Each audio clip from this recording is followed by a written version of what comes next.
Okay, folks, good morning. Let's do a check to make sure things aren't reversed. They are not. Okay. We're back at it again. To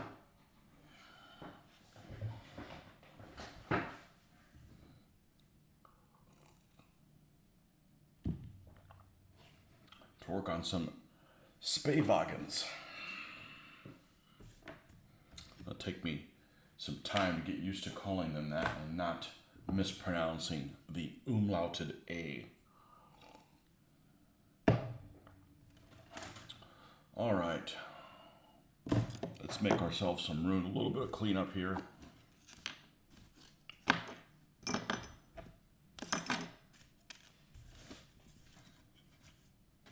And that way we can get started on a fresh slate here. So we're working on some armored cars, 8-wheeled, 8-rad armored cars last night. There will not be any painting session, any hobby session tomorrow morning. I will be out of town. I hope to be back early enough on Sunday to at least base coat these with the airbrush. I should be able to do that.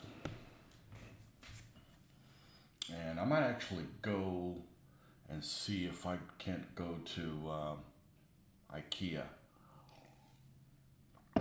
and get a cheap light that I can put out on the airbrush table out there.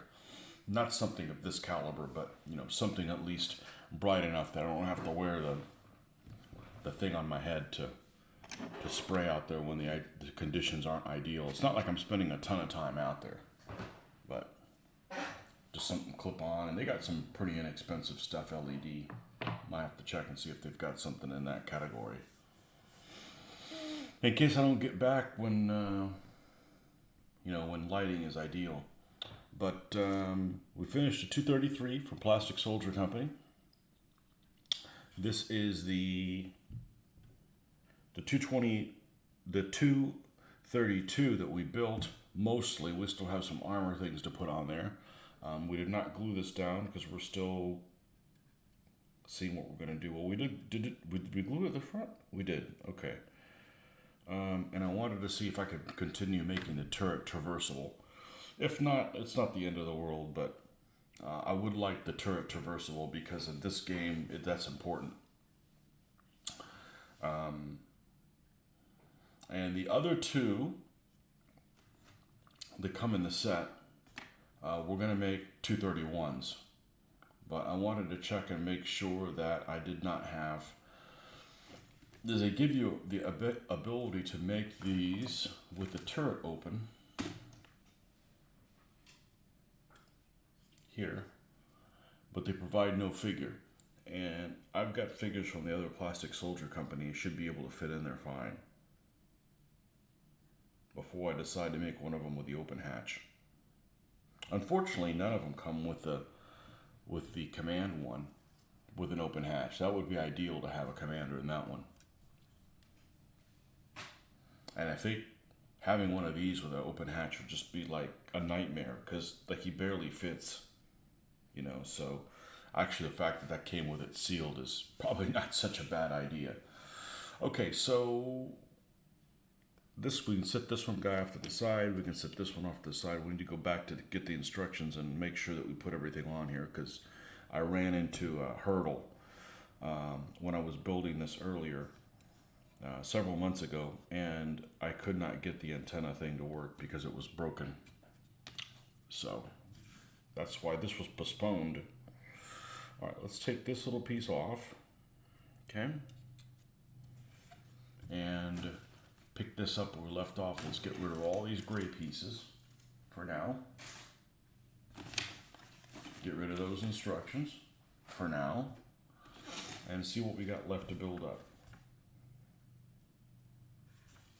Okay, so we've got, see how robust this is. It's pretty robust. Okay. I think I'm going to be able to make a turn, personally. But it's going to be one of those, don't turn it, I'm coming there to turn it. So I'm fully prepared just to solo this game. I'm not building these specifically for the purpose of gaming. I'm building them and then like, oh yeah, well, we can also game with them. I got other ways to get my World War II itch on. All right, so onto the armored deflecting plate off the front.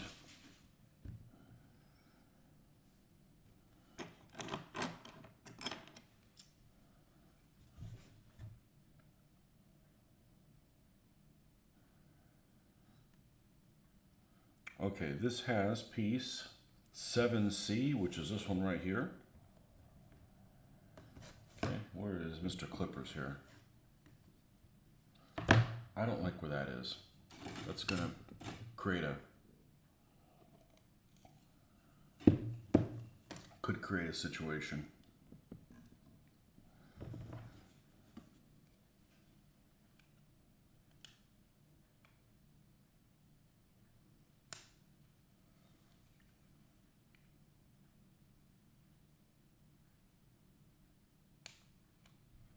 Woo.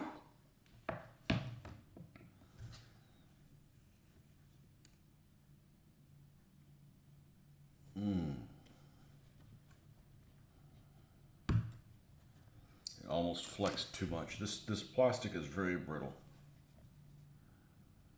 Very, very brittle.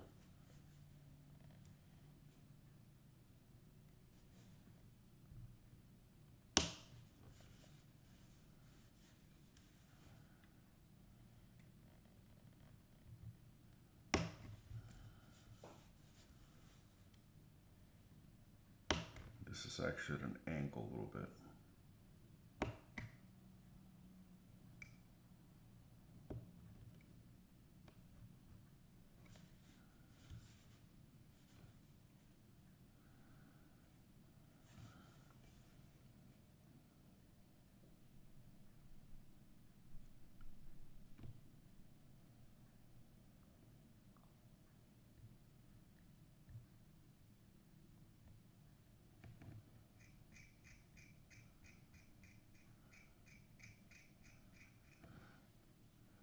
I don't want to put too much tension on this because this plastic is very, if this breaks off, I have to replace it with the one from the Plastic Soldier Company one, which I have it.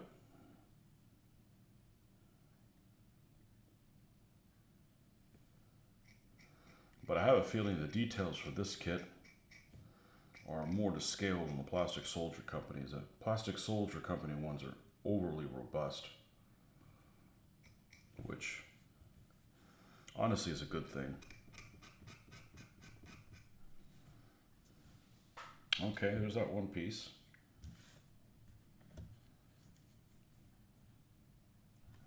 And then we have this front plate. I wish these were a little bit smaller.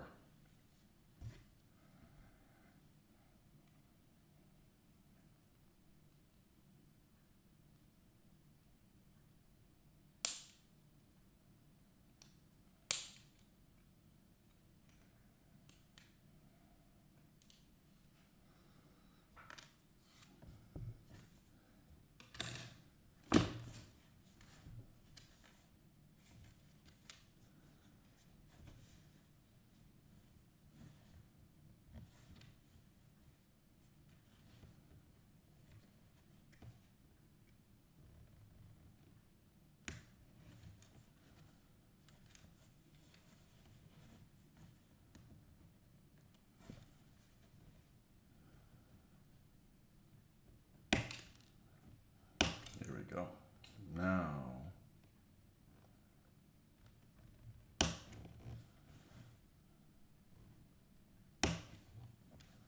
we'll cut it closer. And this is actually a piece that almost looks like flashing, but it's not. It's actually a piece right here.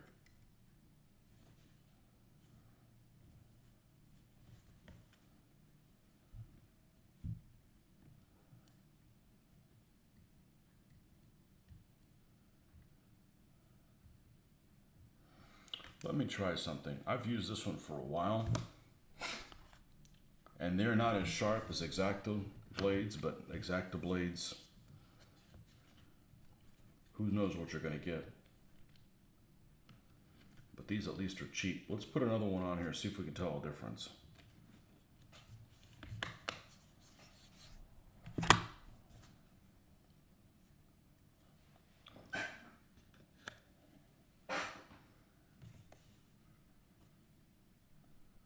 I used it completely, the end didn't break off. So that's actually better than an X-Acto knife blade from that standpoint. I always lose the tip.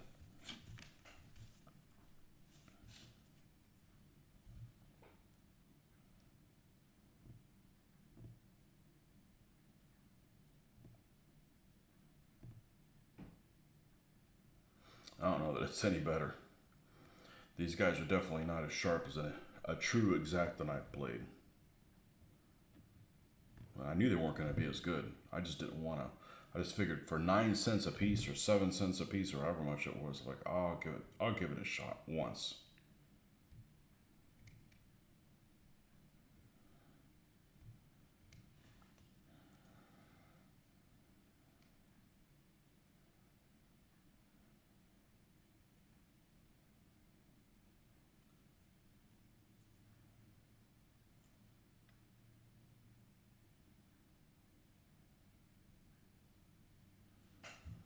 All right.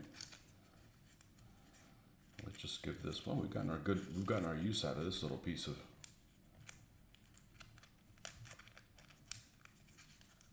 sandpaper.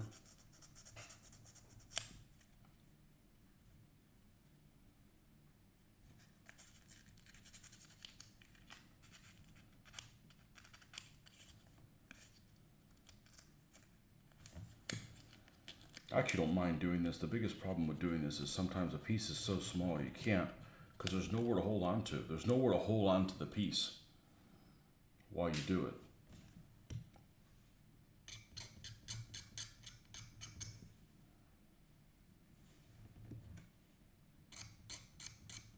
And we're talking about pieces that are much smaller than this. Okay, there's a little no-tech light that goes there.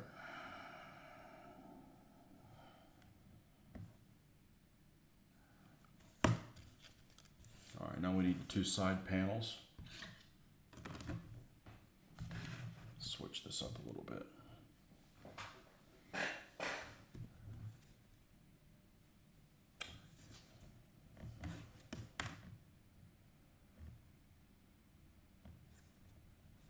You should just be able to just take these off.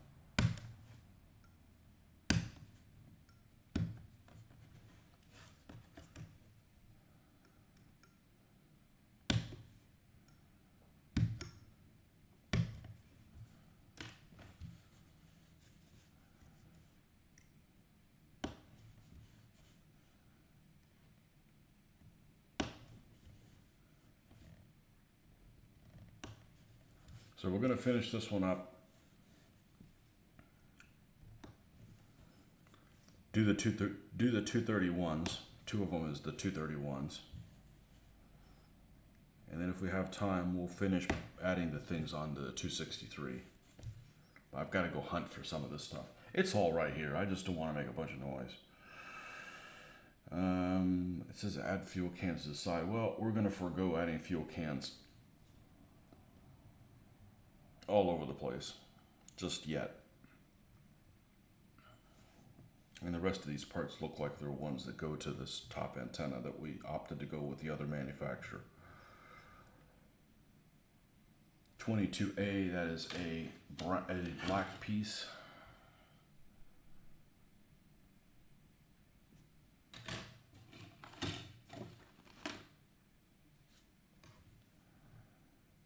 There she is.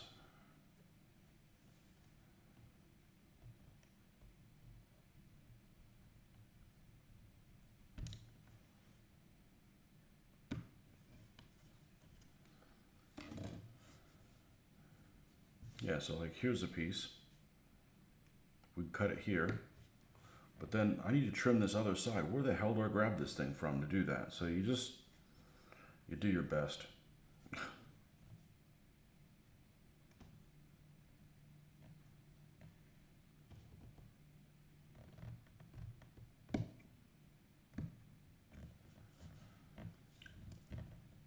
Don't go flying. I don't want to look for you under the table.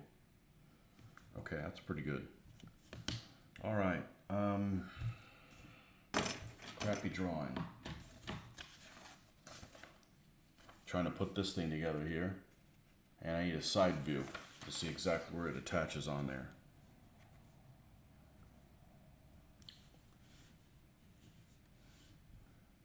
Is this one? Goes like this. Goes like this. Okay, cool. That's easy. Okay, so the other one, it must be attached between these two pieces. Does it fit there? When in doubt, test fit.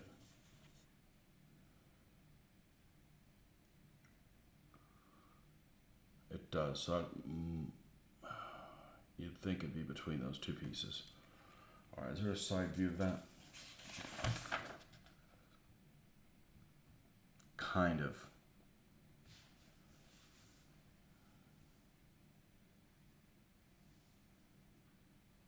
Give markings for the Fallschirm Panzer Division, Hermann Goering, Viking, and another Hermann Goering.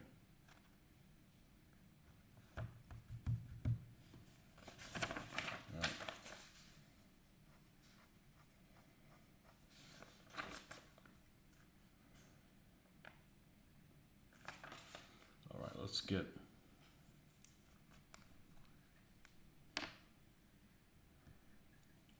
the micro weld out.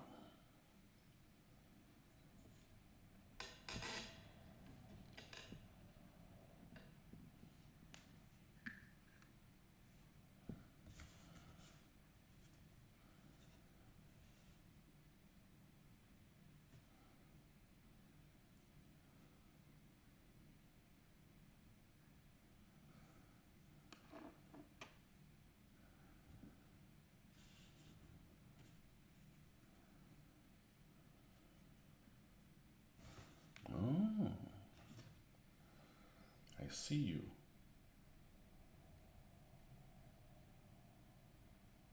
Probably nobody would notice that, but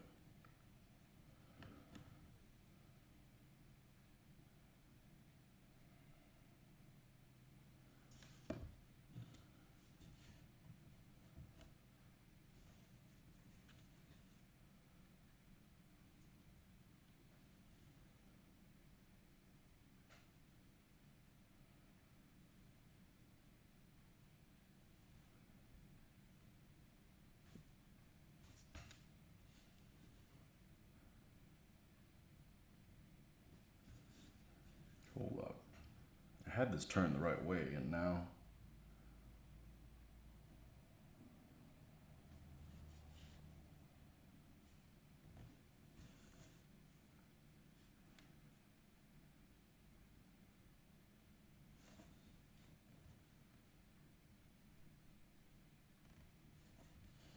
there we go. Whew. Man, it's like a no. Hold on. That's the little notch.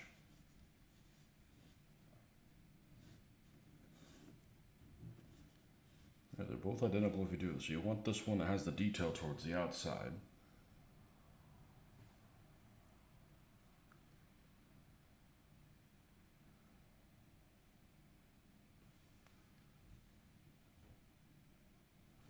Wow, why is this making my head hurt?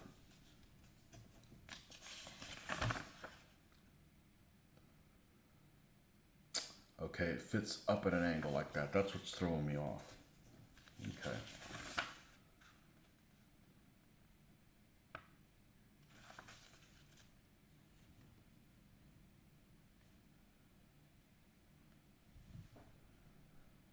So it sits like this.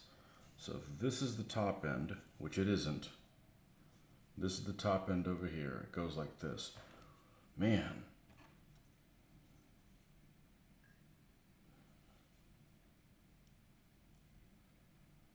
Ah, shit. I just saw something I want to fix.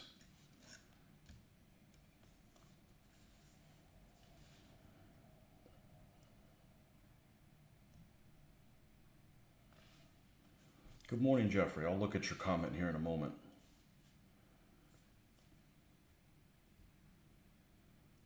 I don't think I can get a piece of sandpaper in there, but at least take some of that little bit of flash off. Okay. These are definitely not for somebody who is not uber patient. This goes like this. There we go.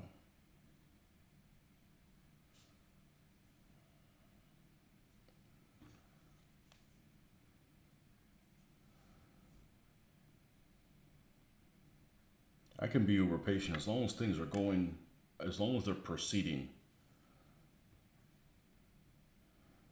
When you get stuck in a situation where you spend hours and hours and hours working on something and you're not making any, you're losing all momentum, yeah, I get burned out.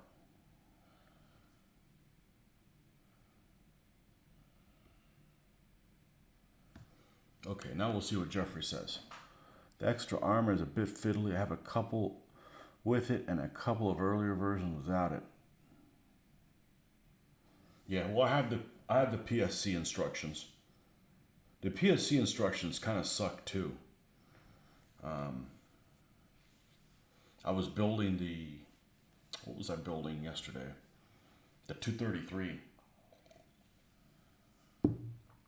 And I had to look at some other stuff, but it's all right. You know, test fit before you commit. So they're made in Ukraine. Well, it's better than the PST ones. I have a PST tank that's just a nightmare. It just gives you all kinds of shit and doesn't tell you where it goes. Just like, here, have fun, comrade.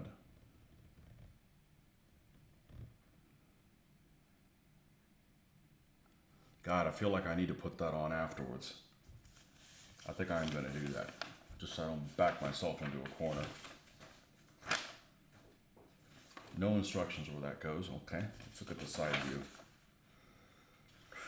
And the problem with it is not that the pieces are imprecise or they're fiddly or they're brittle, but they are brittle. That is a problem.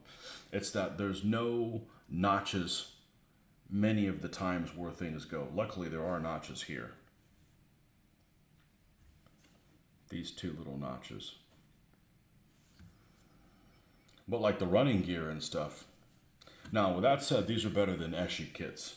ESCI, some of those are just dogs to put together. Yeah, let's go ahead and install this because this goes where it goes and that's where it goes. We're going to make the two 231 armored cars different from each other, just slightly different. Maybe we'll put armor on one, not on the other, that kind of stuff. Just give them some personality. So, looking at ScaleMates and other model sites. Oh, I would say this before I forget. I had a dream last night, just before I woke up, about somebody ordering some vehicles, 3D printing. And I woke up this morning, and sure enough, there was an ad for another company on Etsy that did. Okay, you're loose. I don't want to chase you on the floor. It's not the work day. I don't get paid to bend over on the work day. On a weekend. I will just have to hold you in place. I'm a little precarious of you. I am a little precarious. Let's put you somewhere that I wish I had like a tape refill or something like that to put that there so it wouldn't be able to tip over as easy. I'm just being extra cautious. That was doing 3D printing stuff. So I pulled up another one. That stuff looks pretty good. Where is it? Let's look at the shipping policies. Yep. It's in the frickin' UK. The land of toys. Now, the day I need it, I'll order them no matter where they're coming from.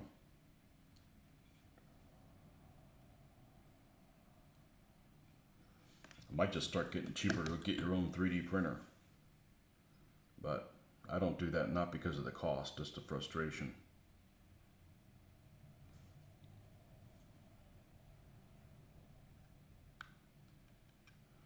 But looking at, can this balance here? Yes, it can. I was looking at scale mates, and there's a company called Ace. I don't remember where they're from. Are apparently have a reputation of just being nightmare kits. So I'm not going to touch one of those with a 30-foot pole. But the 3D printing stuff doesn't make any sense. Like, for instance, one of the vehicles on my to get list that I don't have yet is 222 armored cars. I have one, the old Airfix one, and it is inaccurate and not very good. And to buy more, they're just not cost effective. So you can get a 3D printed one and it costs just as much as a model. I'd rather have a model because the models have decent details. The first to fight ones are okay, but they end up being like $15 or $16 a piece after you figure the shipping in. And there's no store you can just walk in and grab one. So you're going to have it shipped to you.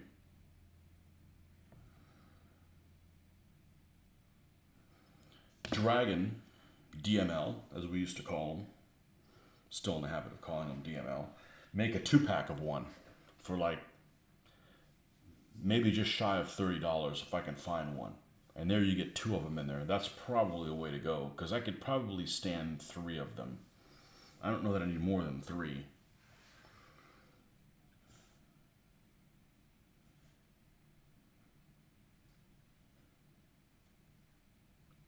Yes, this is okay. This kind of fiddleness, it doesn't bother me. You know, use the tweezers, move things into position. The weld cement allows things to stay a little bit elastic until you get things positioned where you want to. Doing all the extra work on the suspension, it's kind of unnecessary. But at least the pieces fit together. That SG kit I have for the 3/4 ton truck that I was building a couple months ago, I was building it on video. The pieces just didn't work. They just didn't fit where they were going to.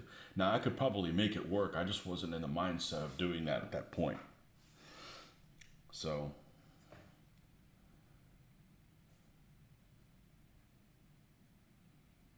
as much as you want to use super glue or something like that, using this allows you to flex it a little bit to where things need to go. Now,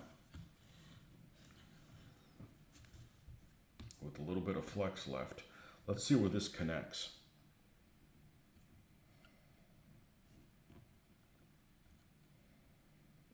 Because it's going to go,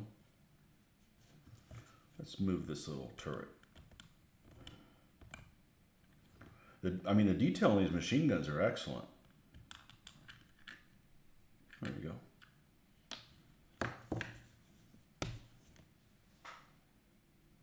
Okay, it attaches there. All right, let's see if that fits there.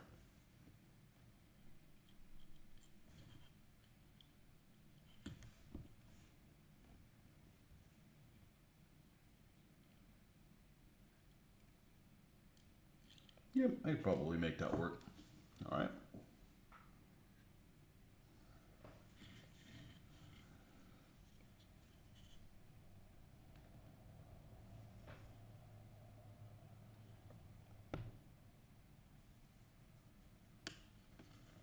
I don't mind building the models. Like I said, I don't have to get these done by a certain time.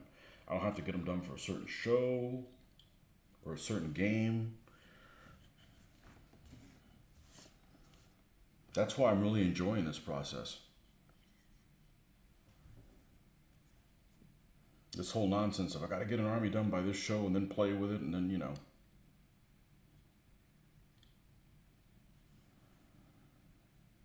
that shit's over with.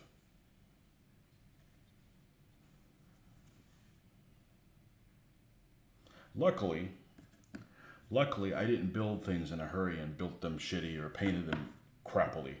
Because that'd be extra frustrating, to do all that and then not be happy with how they turned out. I'm going to, since it's elastic, I'm going to see if I can get this thing in here.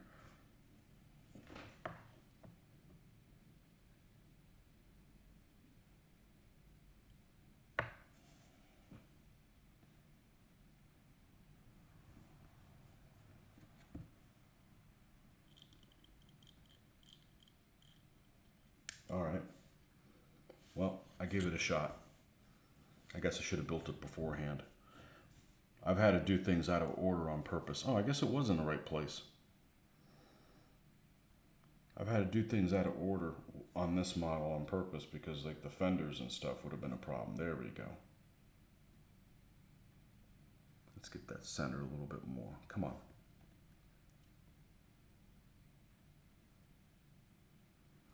Yeah, I don't mind this part at all. Just tinkering with it. Now this is nice and melted. We should be able to get a good purchase on that now. This part I don't mind.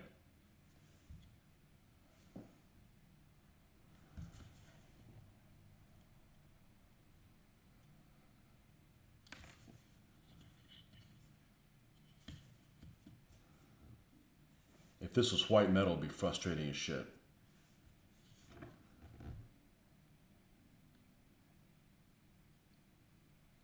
Having to use, oh, I had you and then I clipped you.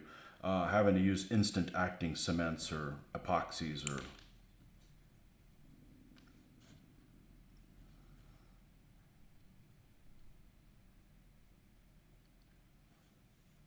and they dry too quick and nice. Let's see, we could line this up. Oh, come on. We just need to get you where you were earlier. And grab these things ever so lightly. We'll do a video of Mitch putting one of these together, see how that works out.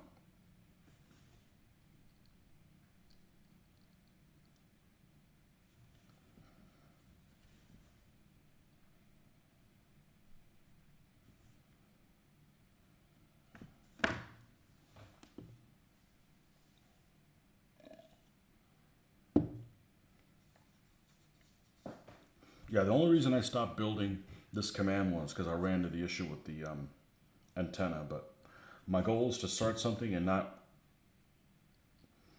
start something else, but have a clear plan of, okay, what are we going to do next, and then stick with it, and then finish it before I move on to something else.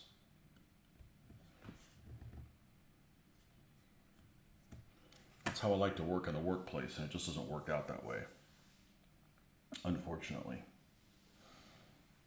So apparently German reconnaissance cars were likely to have nicknames. I was reading something and I came across that. I figured I'd share it with you.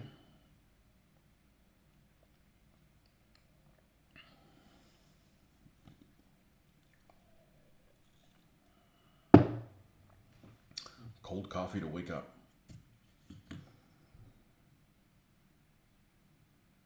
All right. You gonna hold in place?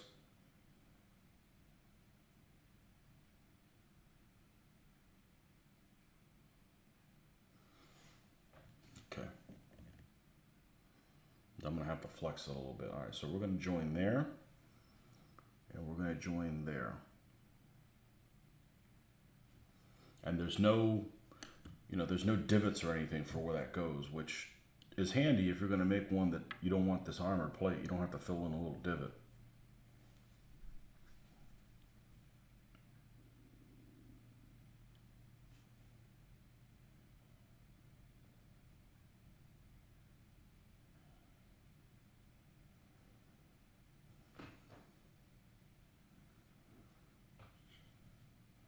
Oh, if it stays right there, that's exactly where we want it.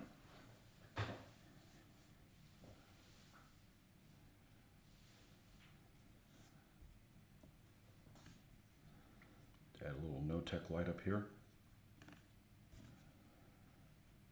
And grab this from the side so it doesn't go flying. Let's add a little bit of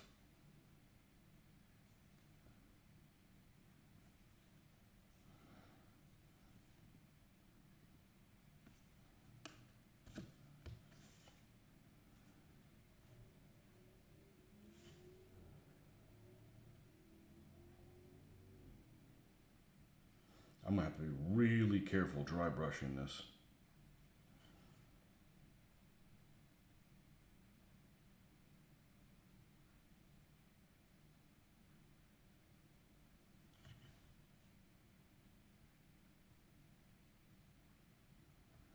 But the rodent kits, man, I've watched several reviews and they're like, man, you can't build them right and this, that, or the other, and like that's a problem.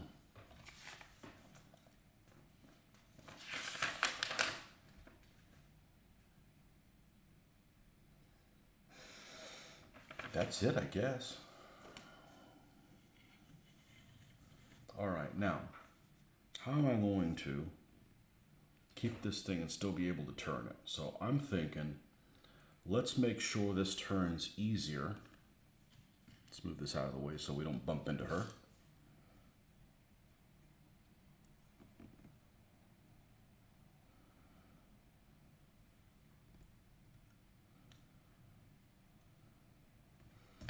Let's do this.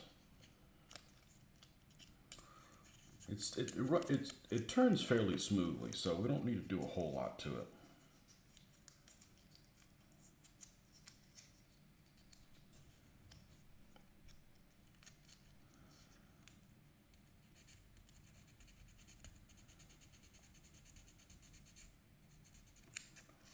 And the turret is important because in this game, turret facing is, you can only turn so much per turn, so.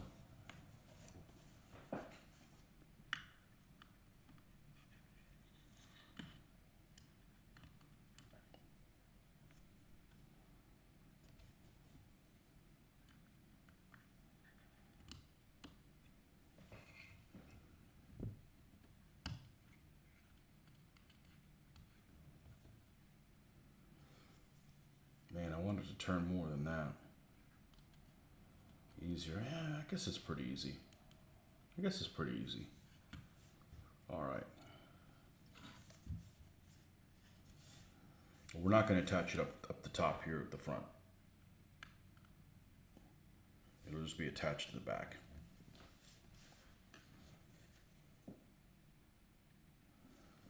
This thing is asking for a swastika flag on it. Now here's the part I can't figure out. I guess I should figure this out before anything else. One side has a little bit of a nib on it, and the other side does not. Let me go to the Plastic Soldier Companies. That's where the antenna's from. I don't think it's, I can tell one way or the other which one it is. I don't know that it makes that much of a difference.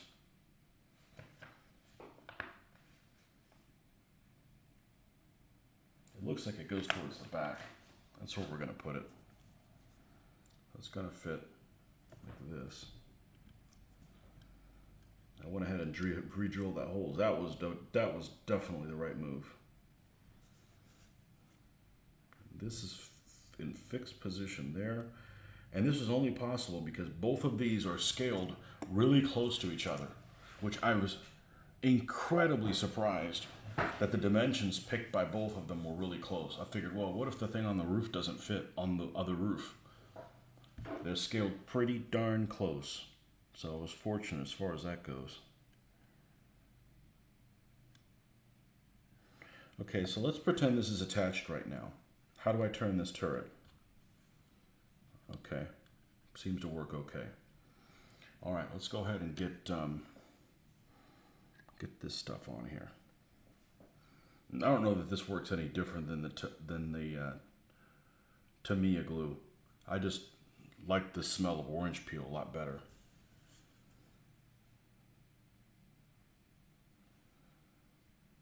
Somebody had recommended Mr. Hobby glue, and they happened to have it at the store. I opened it to smell it. Oh, that was a mistake. It was like acetone. Like, nope. I'm not going for something more toxic smelling.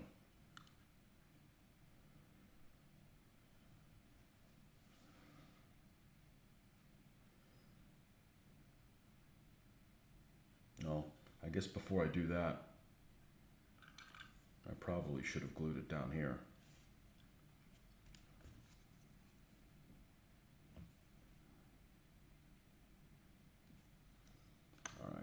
This is very forgiving.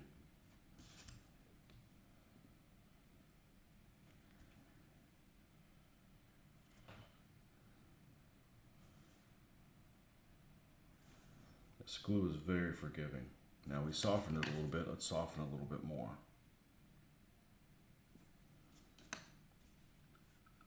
As I like to say, when you're done with this, it's all one piece. So you've welded it together.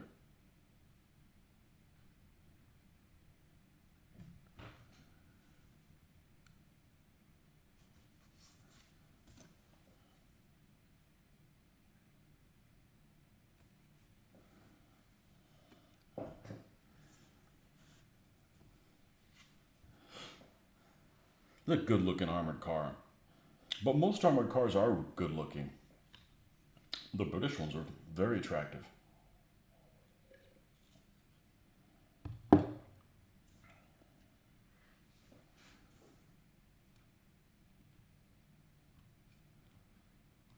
And it's not attached here, so.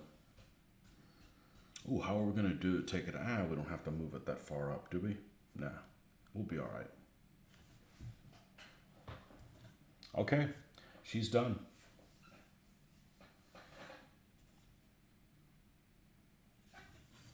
Good looking vehicle. Looks a hell of a lot better than the other one that I have from BP Cast. Okay.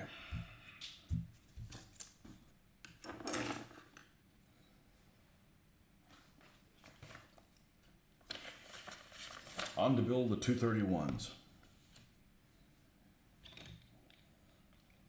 All right. Do we have a big Ziploc bag somewhere?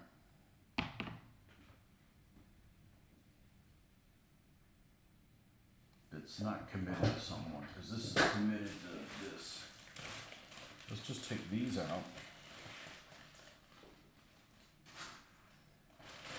All right, is there anything in here? Yeah, there's a few fuel cans and stuff. We're just going to take all these, all the rodent stuff, and put it away.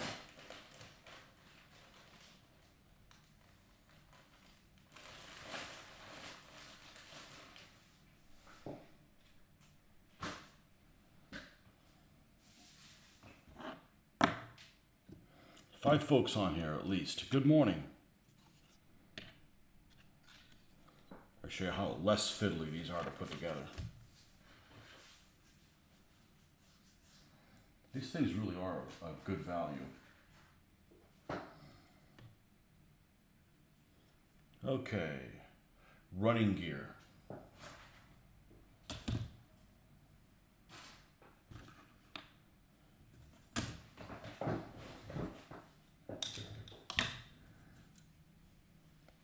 One, two, three, four, five, six, seven, 8.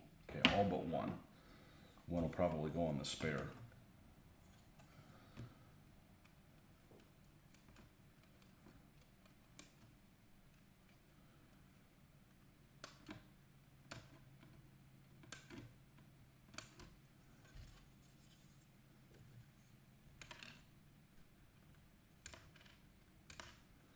One thing I don't like about plastic soldier companies, their sprues aren't worth a damn.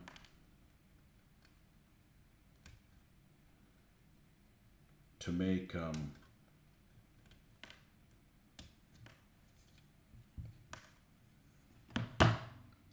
stretch sprue from. Or at least I had no luck with them.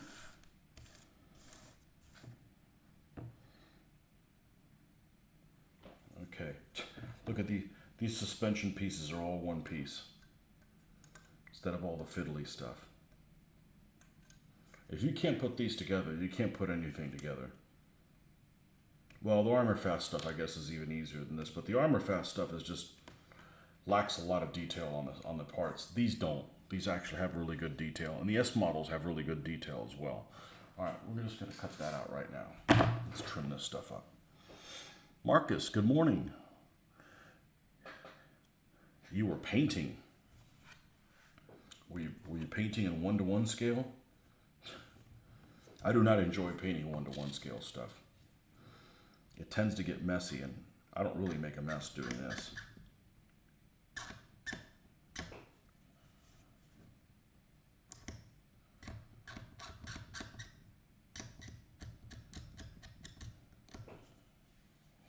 And a lot of these parts on here and the S model go together almost without glue. That's how well the fit is on them.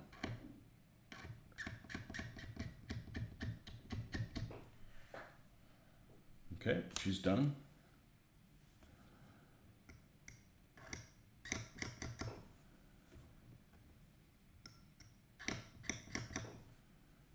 I mean, this is even noticeable. I'm just doing it just out of good measure. Good measure here. All right, now these guys, let's make sure there's nothing big that we need to take off with a, nope. And then we will go around and sand them. That might be a little too big.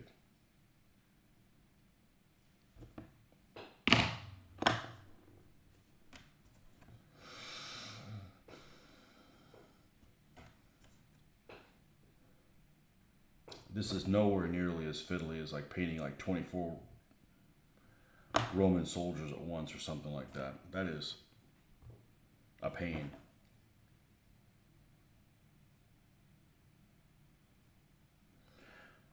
Well, Marcus, it's just you and me in the U.S. building 1/72 scale stuff. Seems like it. I remember when the 15s came out for World War II. The only ones I was aware of at the time was Old Glory, and they just didn't have the pose variety that I was looking for. And a lot of this stuff is not very... A lot of like the Flames of War vehicles, they're almost cartoonish. Not all of them, but many of them are in their appearance. Okay, it's not this one. Is it this one? Yeah.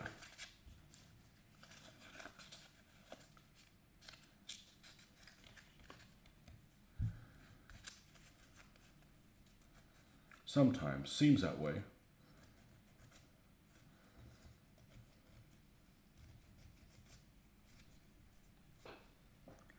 Pity, such great scale. So much variety nowadays. It always had good variety. That's why I got into it.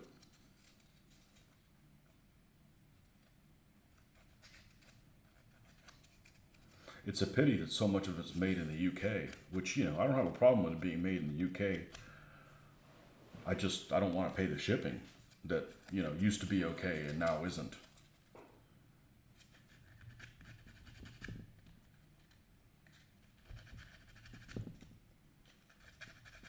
The new normal is not normal.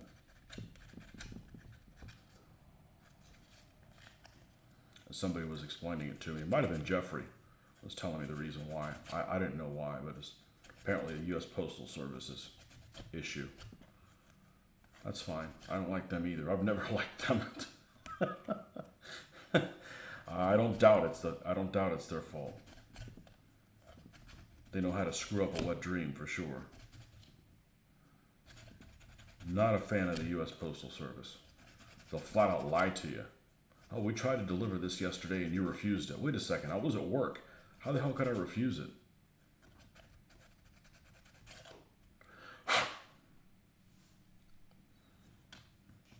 Bastards.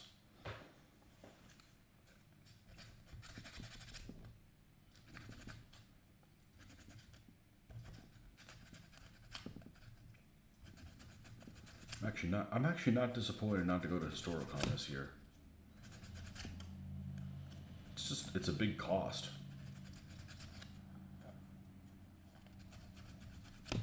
I could order a bunch of stuff for the same price as going up there.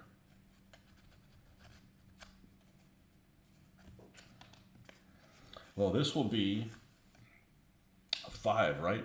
So this will be the 58th, 59th, 60th, 61, 60, 62nd vehicles when I get these done.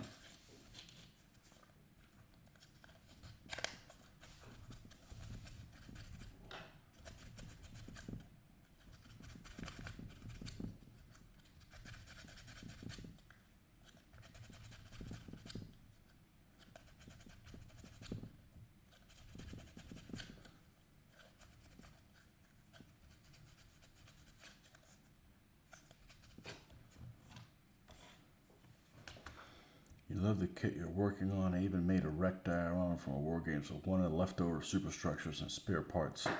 Ooh, I think I need a little bit more practice than that. I'm certainly going to keep the pieces. Yeah, I think they're a great value, honestly. The only thing I can say bad about them is that they're very difficult to get a hold of, seems like. This one took a long time to make it across the seas. It was supposed to deliver on the 16th of February and took an extra, it took an extra couple days, but like they couldn't update it. Like it was like gone. And this was through Amazon, but you know, it's things that were out of their control.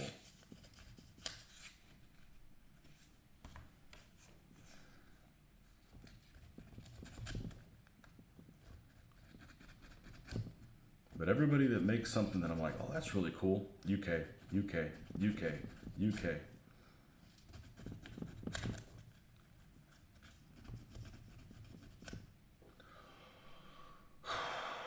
This muscle here is... I'm almost done. With this one, I gotta do one more. We'll rest between them.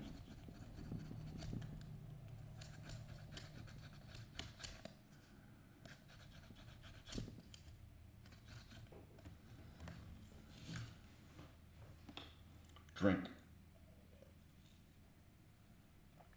Another piece of plastic made it in there? Oh, it's on the outside. I had a little piece of plastic that I ended up shooting inside there. Noticed last night. Ah, that's not going to hurt me.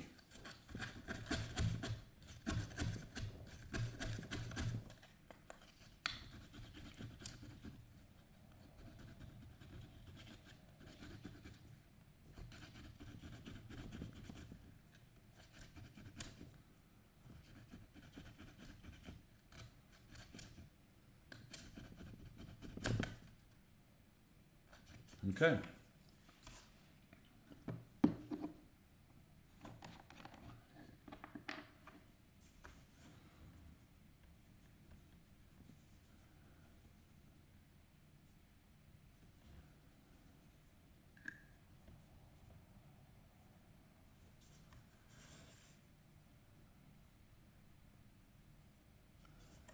If I was really crafty, I could take some of these wheels and bend them so it looked like it was at an... Yeah, that's a good way to weaken something. Because they're all like independent wheels and stuff like that. It's a very complicated, complex vehicle.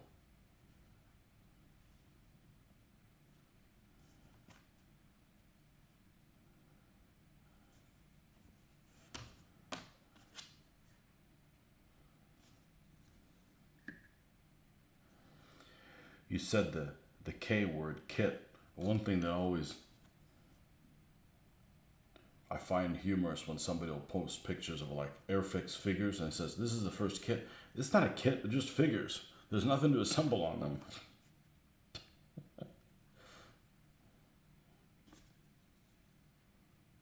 Airfix Africa Corps Infantry. It's not a kit. Not my definition, anyhow. These can almost fit on here with that glue. Okay. Bottom hull, bottom hull.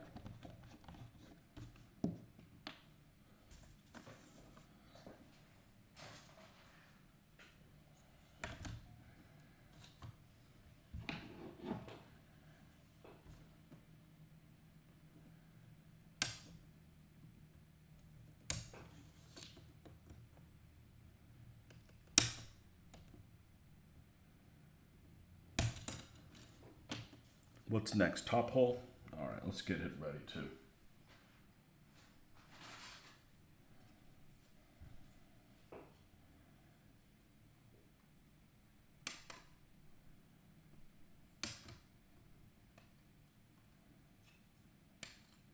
I know what. We won't glue the top hull, and that way I can switch them out depending on what vehicle I need.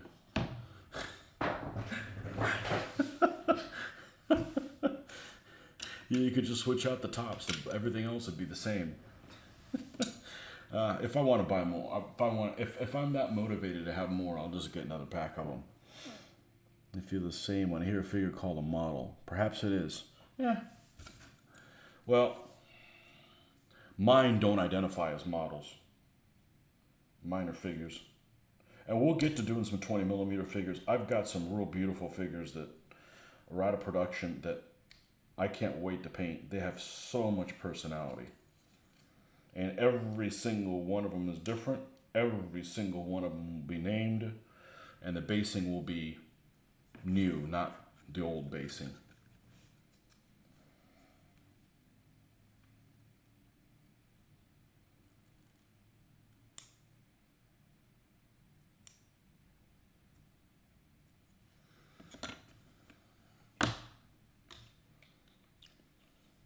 I gotta go check on something.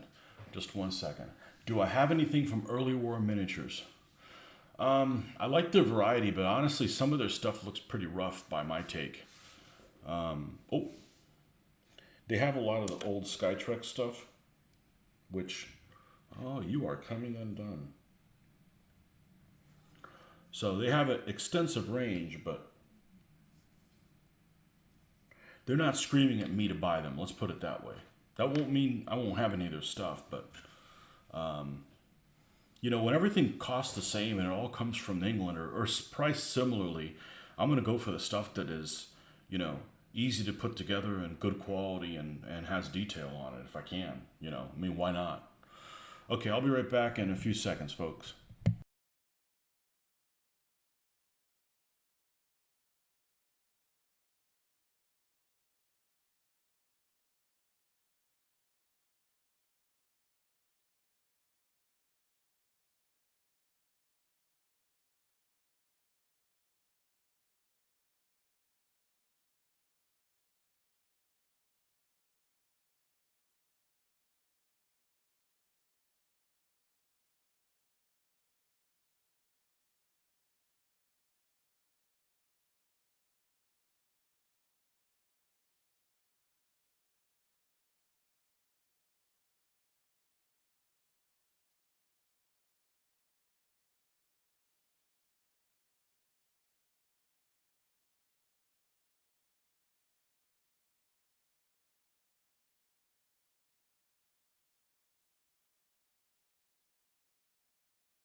You have some early war miniatures, BEF figures, and a couple of vehicles. A bit rough, but good enough for tabletop use. Like, let me give you an example. I would like to have a couple of Panzer IV Ds and a couple of Panzer IV's for Russia. If I did Africa Corps, I'd probably want a couple of each also. But just for Russia, I wouldn't mind having 2 of each. So I look and I see Armor Fast has, they make a Panzer IV-D with the turret storage thing, because the bald one looks stupid. That's the main reason I wouldn't do France. They look stupid without the turret. The turret thing in the back. I don't like Panzer III's and Panzer IV's without that. And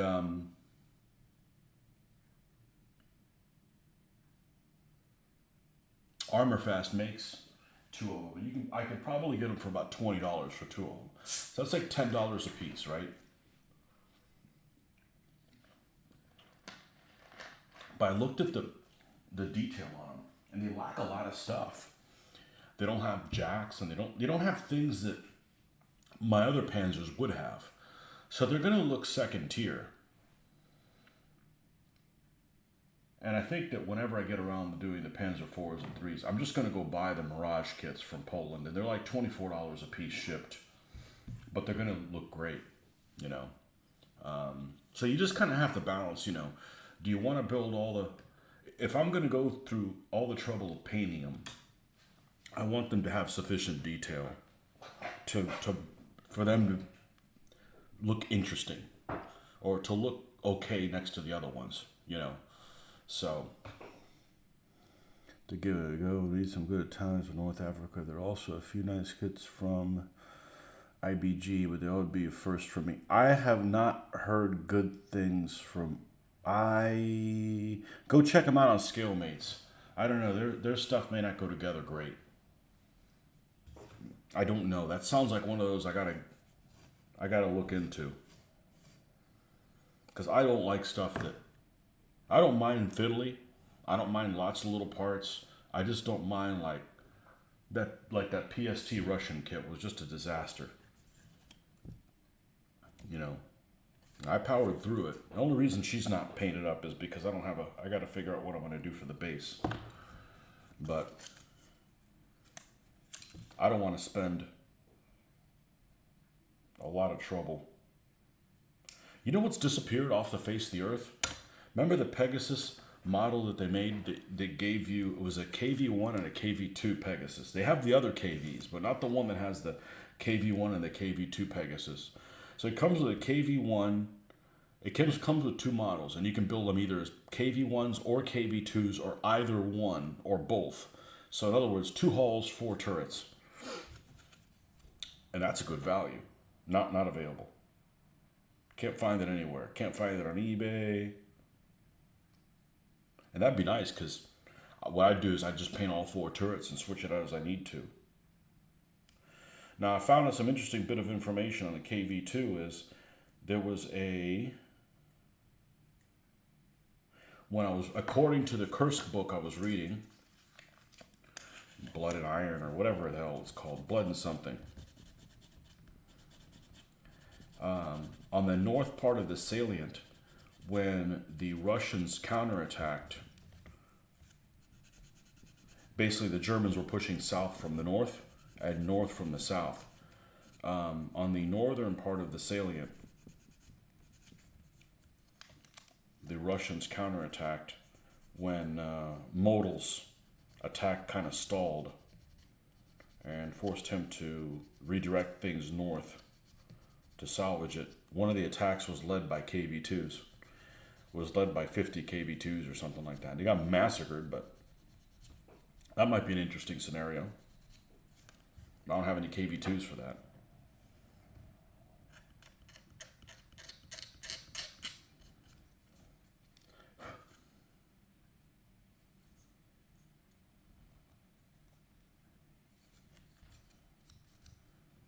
And I don't feel like spending $20 a piece or so for each one. I don't need them that badly, you know? Really like the Pegasus kits and figures. I don't know about their figures. Their kits, man, I'm telling you, when I opened that box, I was like, oh, this is a piece of shit. I did. I looked at the plastic and I'm like, this is not going to be good. It's half transparent. Man, they have really good detail. I was surprised. They're not S model. S model is probably the biggest surprise of them all. Chinese kits that look like that. The S model stuff is just beautiful. It's a little bit more brittle than this. Honestly, of all the plastics, I like the Plastic Soldier Company plastic the best. It has a little bit of flex in it. The pieces are robust.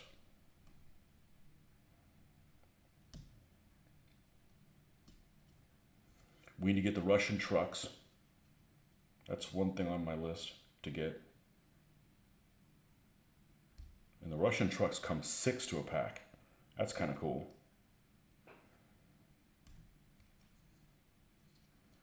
And I'm looking forward to painting the windows. I'm not going to cut mine out. I saw it. Of course, now I got to remember where the hell I saw it. I saw I'm pretty sure I have it saved, how somebody painted the windows, and I really liked what they did with them.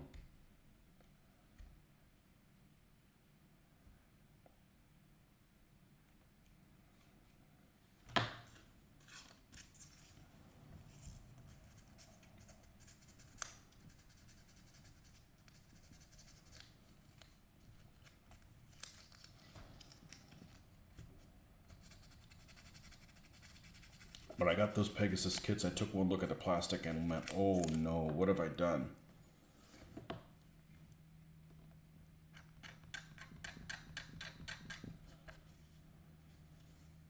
I thought Pegasus were Russian, but they're apparently Chinese as well.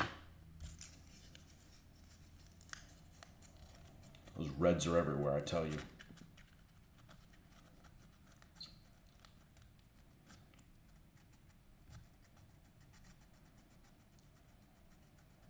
And the instructions are poor on those.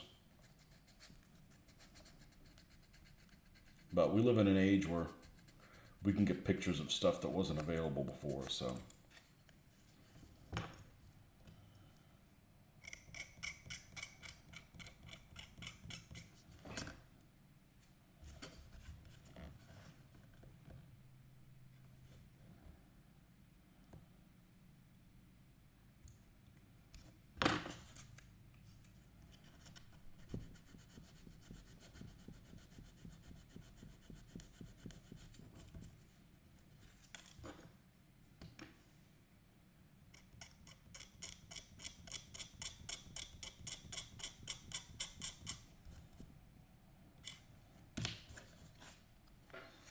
Looking at IBG Toldi and Stridsvagen M39 kits now.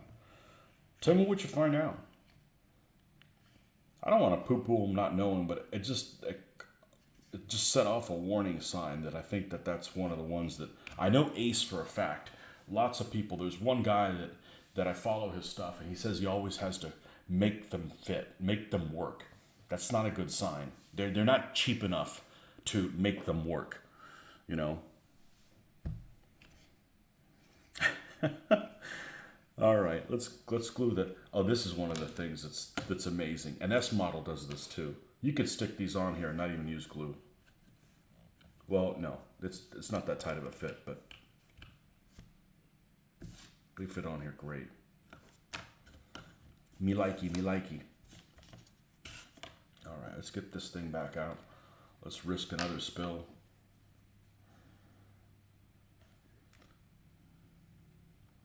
But my wife won't come in here and wondering what the hell I was huffing, because it doesn't smell chemical-like. It smells like orange peel. It's got to be bad for you because it freaking melts plastic. You're melting plastic.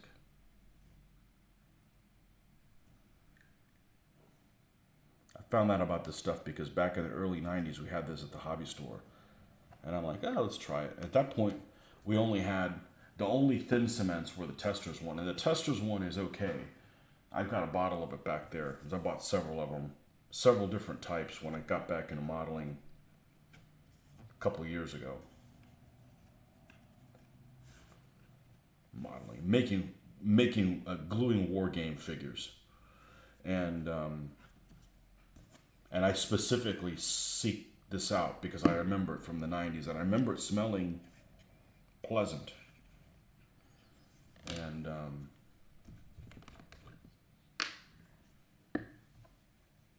it still smells the best. It's the least stinky. You know, I use acrylic paints. I'm not used to my hobby having smells, strong smells. You know, none of my paint smells. Now the stuff I airbrush doesn't smell because now we've gone full acrylic.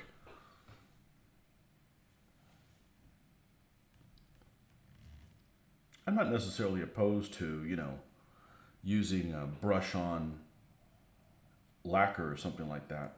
But that's in small amounts. You're not spraying it all over a huge room. I could use that here and you wouldn't even know that. God, this is one of these things, if you built one of those kits by Eschi, it'd be a nightmare to line up all those pieces. It would come warped and you'd have to like unwarp them. And speaking of warped,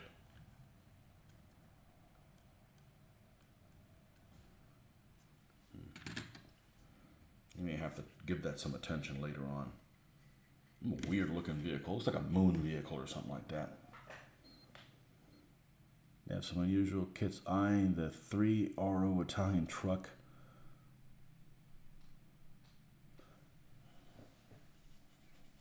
You see that 149 millimeter gun that Italeri makes? We always called it Italieri. It makes sense. It's got the Italian flag on it. They're from Italy. It's what it should be called.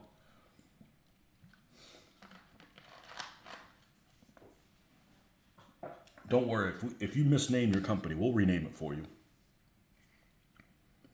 We know what you meant. All right. Headlights.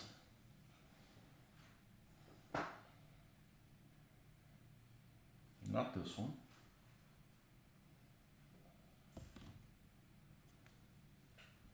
It never told me to put the exhaust on here. Huh.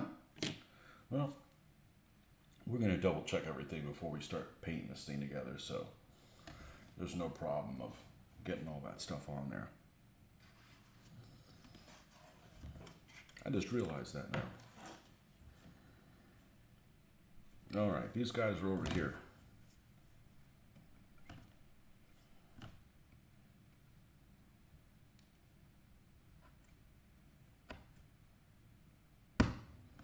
And I like having some vehicles with the hatches open because that kind of gives a sense of scale.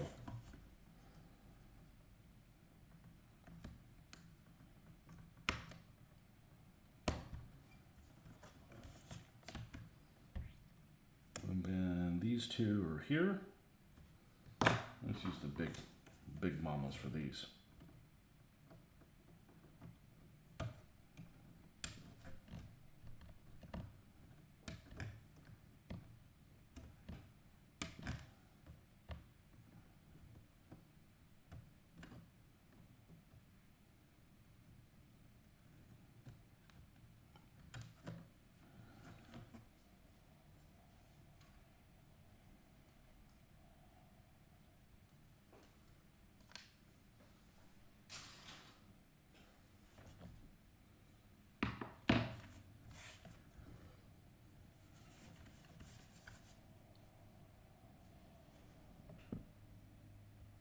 I'm going to do accessory packs.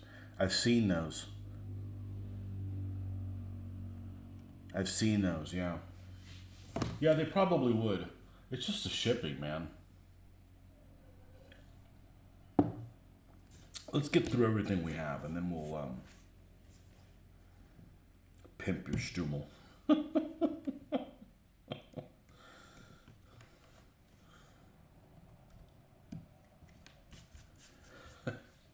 We still got like 4 German early war half tracks to do, and they're all different manufacturers, and they're all half completed. And look, I can fix up my old stuff. I still got this Martyr 3 from Millicast. We'll fix it up to modern standards.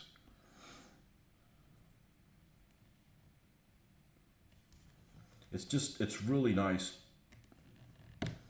It's really nice working on stuff I've had for a long time and getting it, finally out there. Like those 187th models. What do you think about that? I think I definitely chose the right idea to just build them. I think they turned out really, really nice. They were nice little models. You know, they lack detail and stuff like that, but I've had them for 30 years. It's nice to be able to say, hey, you thought I was never going to get these done? Screw you, I did get them done.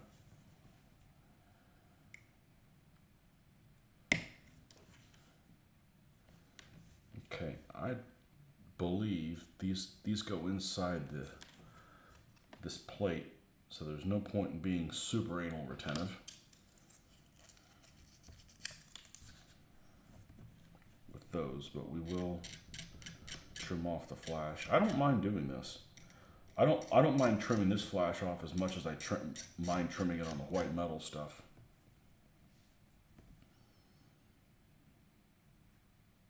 And the one company I really miss, because probably the best company out there, anybody's stuff ever, is still Cromwell. Cromwell stuff is amazing. I have only one Cromwell thing, I think, and it's a Panzer One late. I mean Panzer One, a Tiger One late with Zimrit on it, and we'll do it at some point. It is just gorgeous.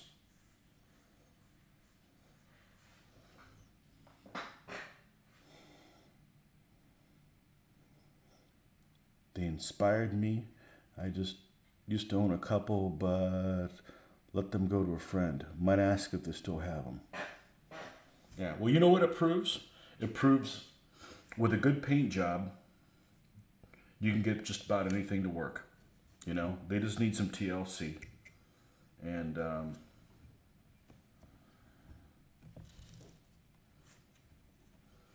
they don't bother me, you know? I mean, if I'm going to buy them, I want things in 1/72nd. I prefer 1/72nd and 1/76th. I do. But if I already have it, at that point, it's like, okay, I can either throw this, give it to somebody who doesn't want them, you know, because I don't know anybody who wants this stuff in this scale. And it involves going to the post office, too. I'm not going to go to the post office. Sorry.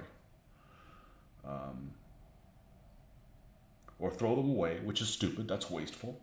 Or paint them, and they'll be fun to do. And what's the worst thing that can happen? Put them in the background of a picture?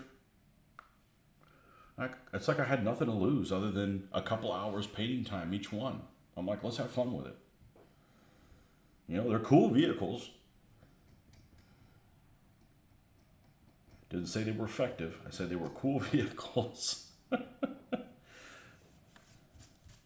You know, a lot of the Russian vehicles, they're not any better because the living conditions inside of them, the working conditions inside of them aren't better. Not that they were necessarily bad.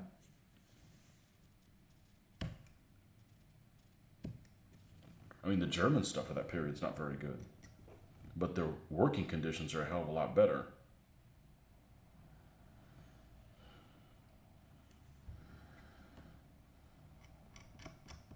No turret basket. Can you imagine no turret basket? What a nightmare.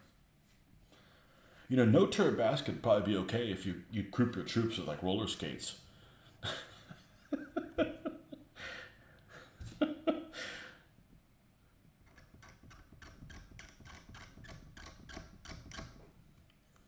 I don't know, were roller skates invented in the 40s?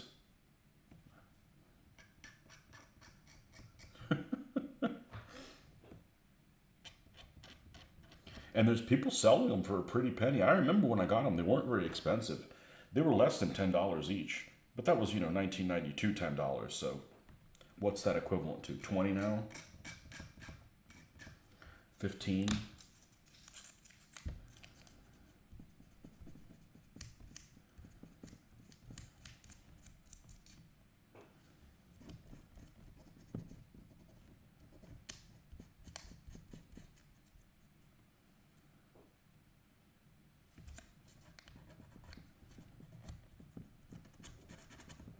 And the only reason I got so many T-34s, it was an estate sale. It's like, you're never gonna have another one of those. I'm like, it's opportunity to buy that stuff. Otherwise, I was perfectly happy just building what I have. Get a thing here, get a thing there for, you know, some future scenario. But I'm pretty certain I'm going to be able to paint everything I have of this stuff, not 15 millimeter stuff. That's a lost cause. Even if I was painting all, I'm never going to get around to it. But the vehicles that I have, I'm pretty sure I'll be able to finish. I mean, shit, finished over 50 of them already, and it's only been a few months.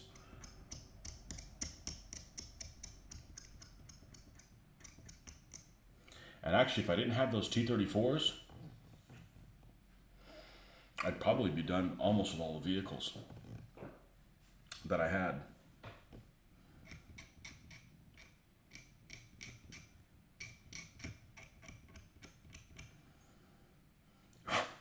I mean, the airbrushing is going well. I've had the last 3 sessions have been successful. Haven't had any jams. Cleaned it back up to, I'm not a messy person, so, it shouldn't be that difficult for me to do.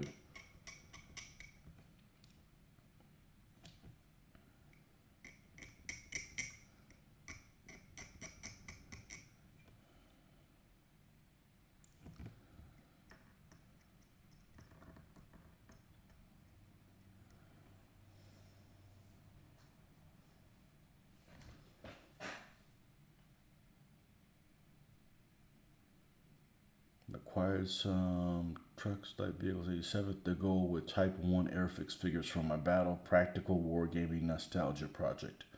Also some tanks. Yeah, the Primo stuff was okay. Some of the Roco stuff is just very, very basic and like just wrong. Like I had some Panzer 3s and 4s that they made, and I don't know what happened to them. I probably just threw them away, but they were way too small. Good old Brookhurst. We used to joke that they would send things to us before we ordered them. We'd order on a Monday morning, and Thursday afternoon they were there. Great service from them. And then they just eventually just stopped carrying. I'm sure it was probably a lot of inventory issues, but man, in the mid 90s, Brookhurst. Yep. Mid 90s and early 2000s. Late 90s. Mid-late 90s and early 2000s. Man, they shipped quick.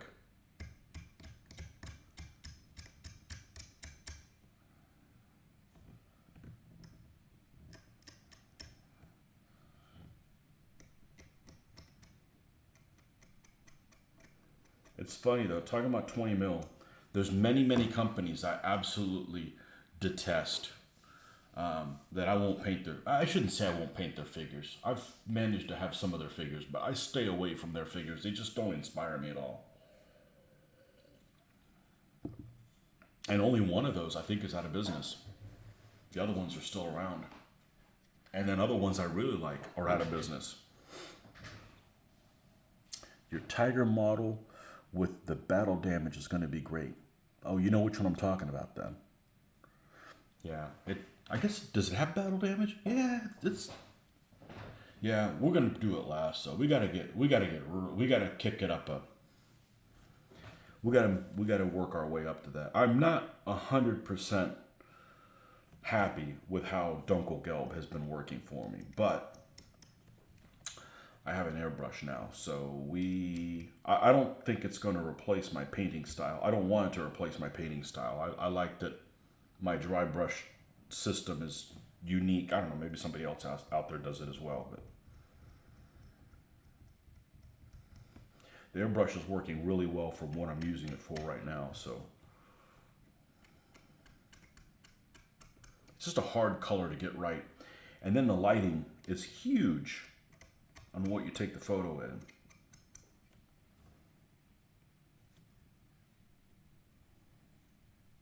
Always been happy to mix 187, 76, 72 in games. Oh, you get a lot of variety then. Everything's available then.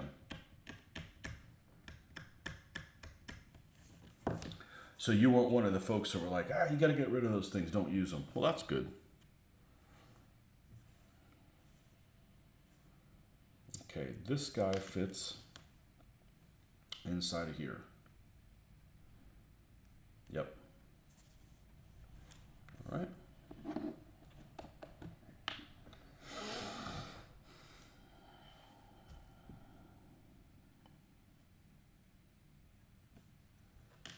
Models were a bigger deal when you were kids because you didn't have the internet. So you're like, oh, what does this armored car look like from all angles? Well, you got to build the model.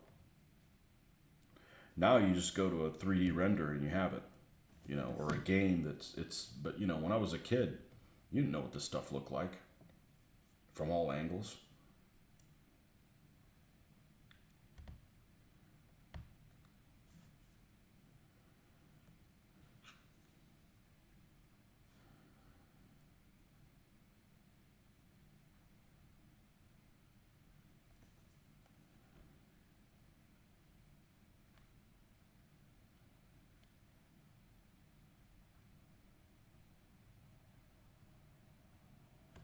I feel like this isn't sitting in there right.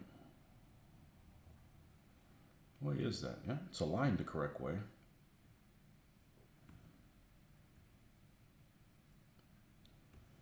It's wanting to pop out a little bit.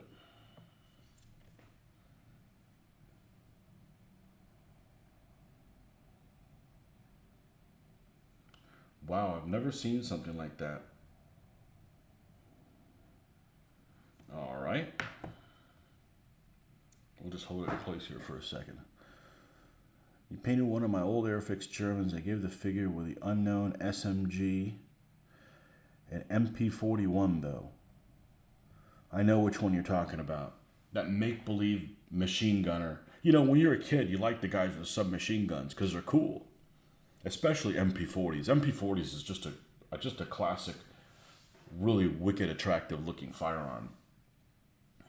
And your machine gunner that comes in the regular German infantry set, he's got some make-believe. It looks like a cross between, I don't even know what the hell it's a cross between, but it's like, he doesn't have one.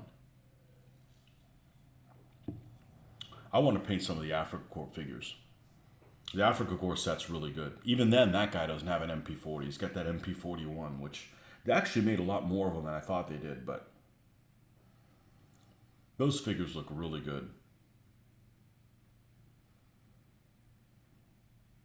And the desert rats, too.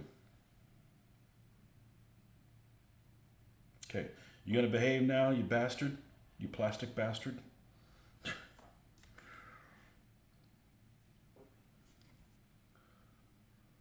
Uh-oh, his eye fucked up. Well, that doesn't make any sense. That the front plate's smaller than the back plate? Like I said, this is forgiving. No wonder it wouldn't fit in there. Too busy talking. Oh well, keeps me on task. Yeah, that's what it was. I hope I built this one right. Yep, I did. Wow, the small plate goes with the big lights.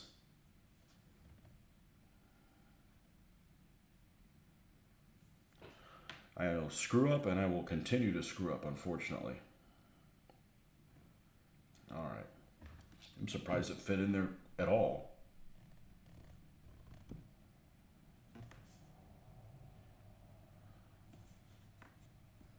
Shit happens.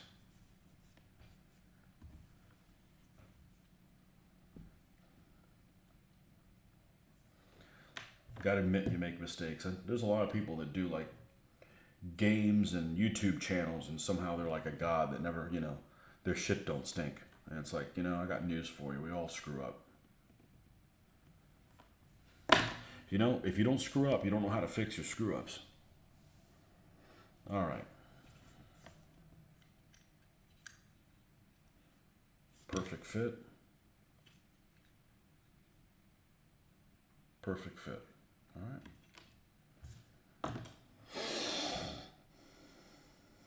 Yeah. I was looking at my Africa Corps figures the other day and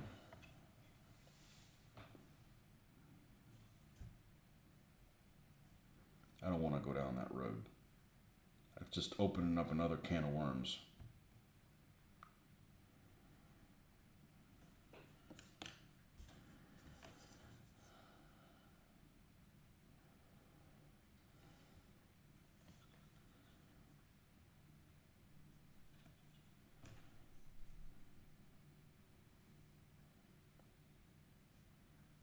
You know, I don't think I've seen a lot of pictures of German troops wearing shorts. It's more of a British desert rat thing.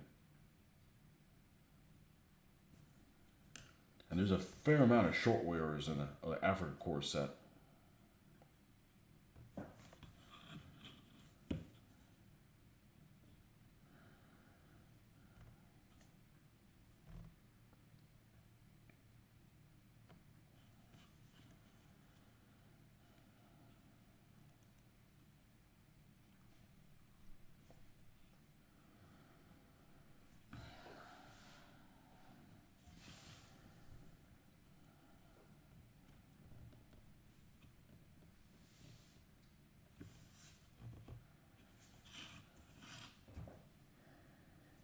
Okay, fender time.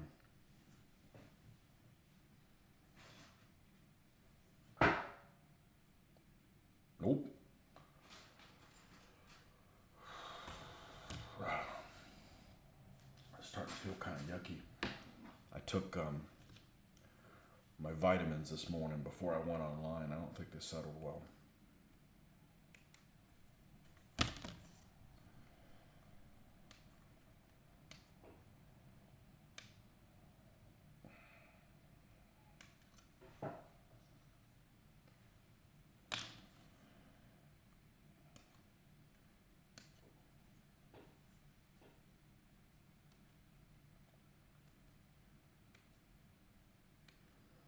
Yeah, it's almost like this plastic has some rubberized to it a little, just a tiny little bit. The later sculpts, the Airfix 8th Army Africa Corps, are the best ever. Copies of the 30-second figures. I remember there were some sets of the old Africa Corps that had the new SMG gunner added. So the small ones are a copy of the big ones, huh? You ever mix 132nd and 135th stuff together?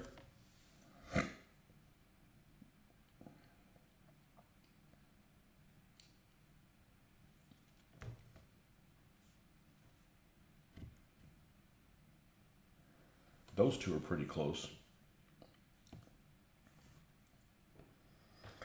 Japanese set had a prone LMG figure and sets in 73, teasing that they were to be replaced with 132nd copies. I don't remember Airfix Japanese, but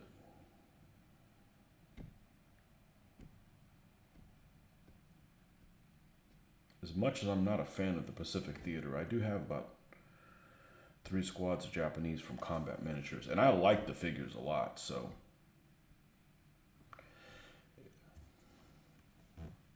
it's probably destined for Burma or something like that. That's a lot of trees to model, though.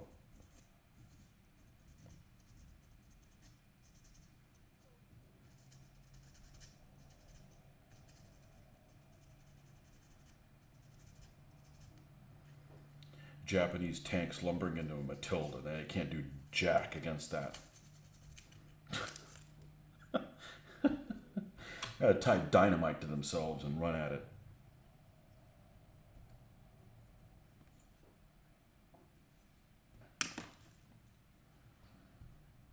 Man, I like Matildas.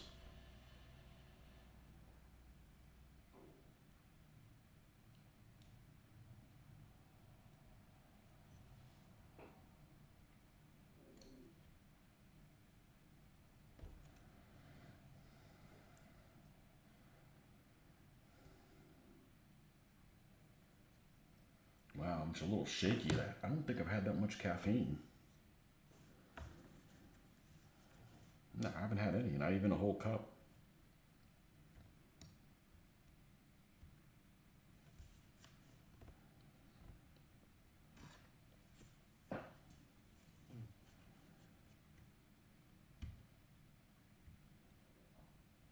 I have some of the SG figures and they're worthless. They're like in these strange, like. Remember the Atlantic figures? Those are dogs.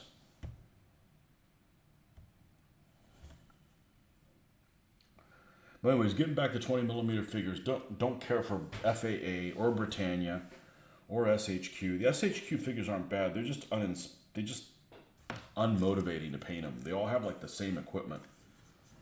There's like no variety between them.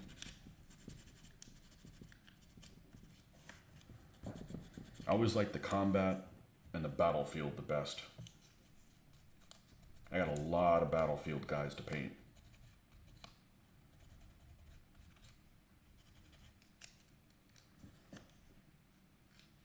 Hard plastic kits with a proper maxim. Orste would replace the Russian infantry with a 32nd, as she did 72nd copies of the Airfix Russians, which I have. Oh, interesting. I've got the Eschi Russians, and they're not copies. They're their own sculpts. I don't care for them. There's probably some guys that would be okay in there. But, you know, some of their poses, it's almost like instead of putting them in a position, they almost put them like they're doing like a side slip or something. And I'm sure it was to try to cast them a little easier.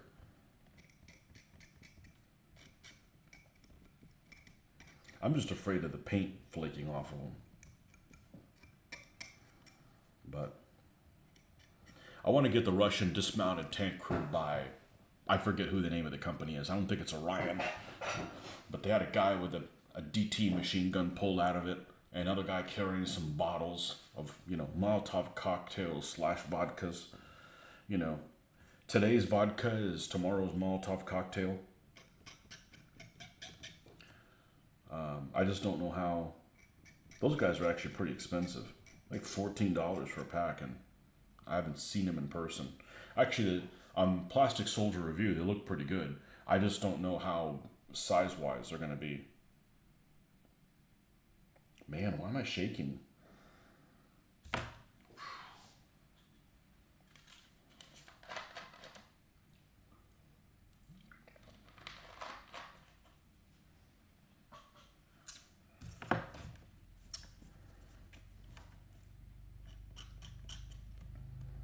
We don't need that.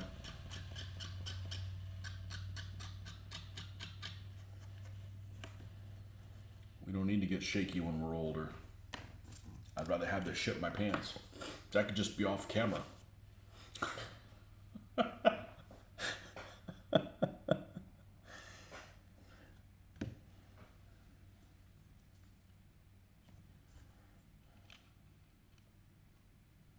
I scored some of the War Games Foundry 20mm stuff when it was hard to.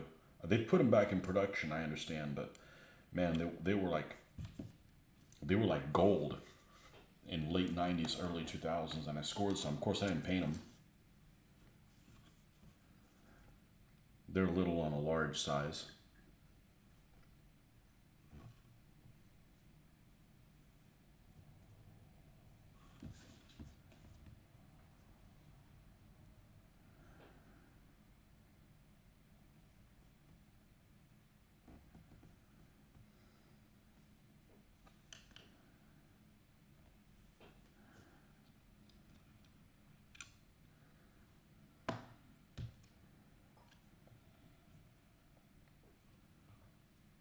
How'd you like to be the last guy that bought the last guy that bought stuff while it was unavailable, and then it becomes available? Like, oh, like those what was the name of those fantasy figures that were made by that are now being remade?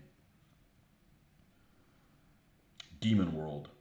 Man, those were going for a pretty penny.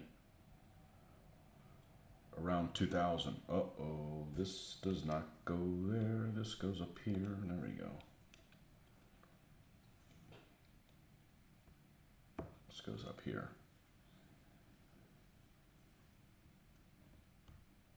You're the last chump that buys them at the insane price, and then they go and release them. I think Ralph Partha makes them now.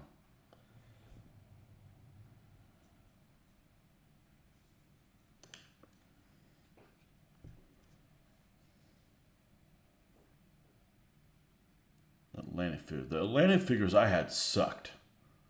Maybe they're different ones.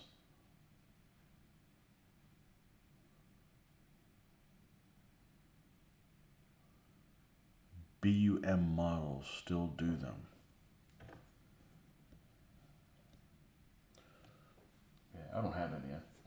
They were weird. I think they're French, right? I think that's what they are. Look how different this armored car looks like with these fenders. Like looks like the regular armored car. Look at this. It's like a moon vehicle. It's got to be pretty. It's a big armored car, but it's got to be pretty cramped in there.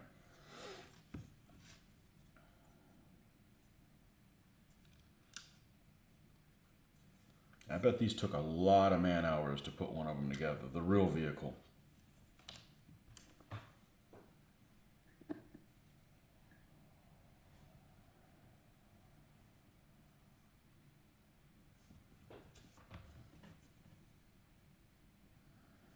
Well, we may not be able to get all the armored cars done this morning before I have to stop, but whatever. We're going to build them all before we spray any of them. I am really enjoying priming with the airbrush as opposed to by the brush.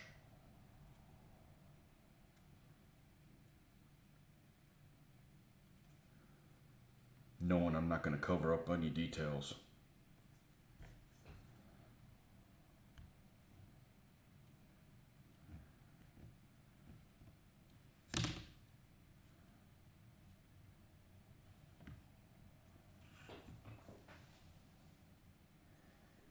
Here's the part where it tells you to put the muffler on. Why didn't I do it on the other one?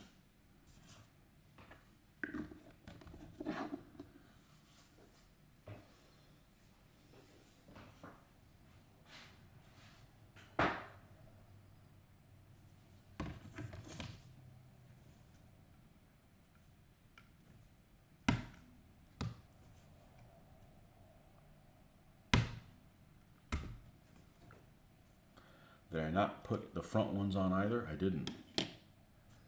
Okay, well, we'll go back and mess with that one.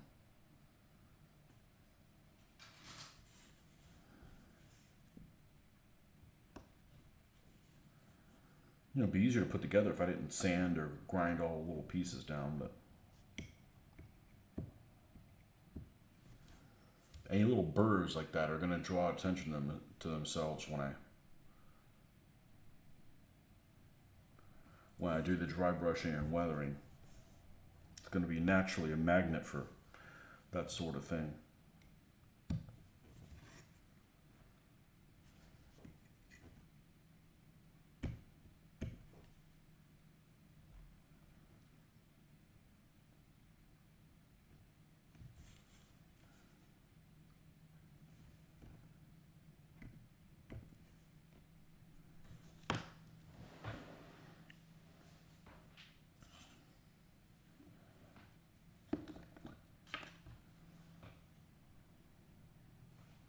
Thanks for hanging out with me this morning, folks. Much appreciated.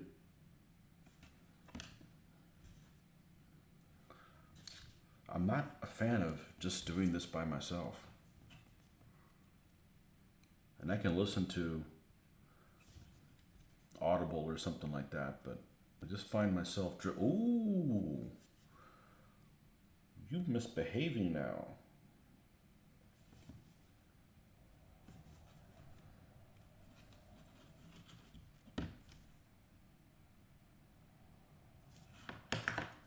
And do the muffler on the other side.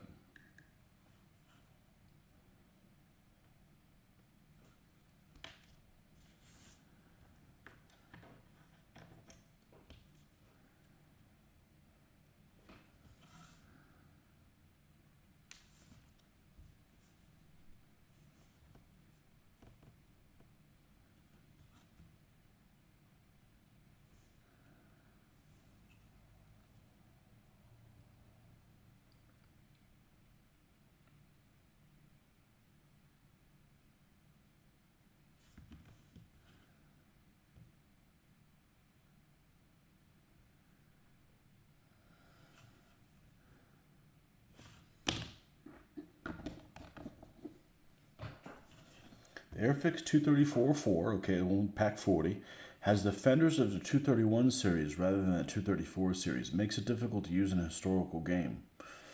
Oh, I'm glad you told me that. Now, is Airfix stuff 1/72 or 1/76? Because I know Matchbox is 1/76.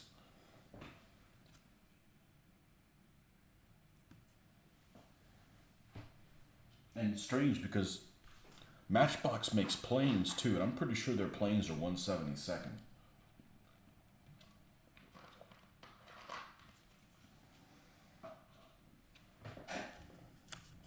I remember somebody a long time ago gave me a Matchbox model of is it the Red Arrows or something like that? Their little trainer plane, and it was too complicated for me to build back then. Of course, I was like 10, or something like that. Yeah, this is, you got to have some patience. You got to have some patience and you got to be successful. Because if I was doing all this and having all kinds of problems along the way, yeah, I'd get discouraged too.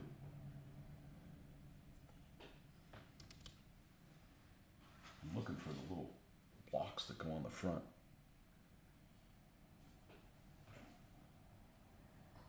I don't see them here.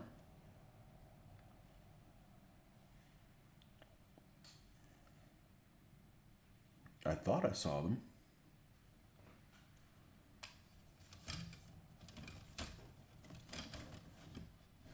Yep, they're there. Let's keep looking. Okay, they're here.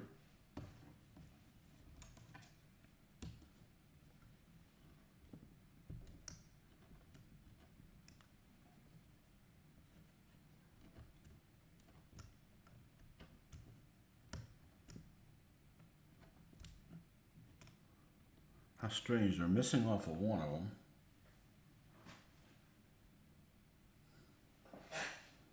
I never installed them.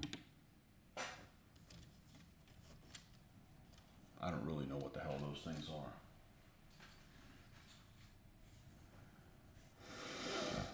Oh well, we're not going to worry about that right now.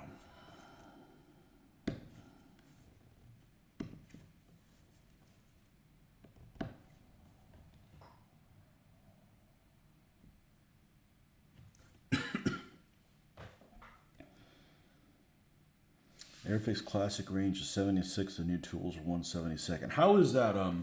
How's that Panzer IV by Airfix? I know the SU one is a mess. I have one of those, unfortunately. Actually, the biggest problem with it is it does not have a gunner's viewport. The whole front of the turret is flat.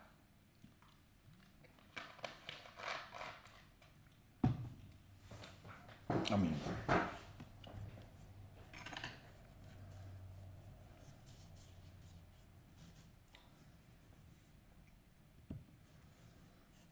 I could see having a couple more Panzer IV-Gs for Kursk.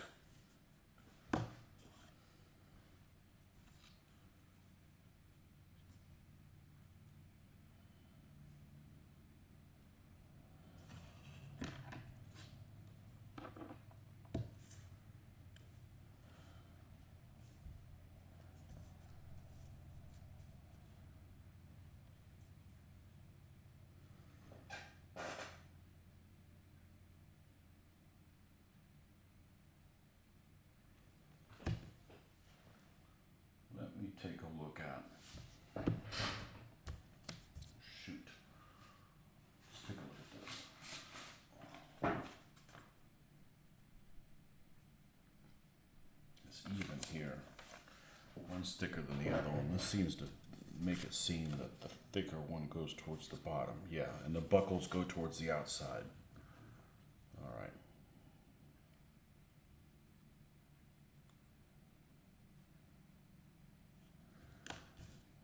Thicker one to the bottom, right. Buckles to the outside. That means this one goes here. Yeah, I've got one of those Eschi Frankenpanzers.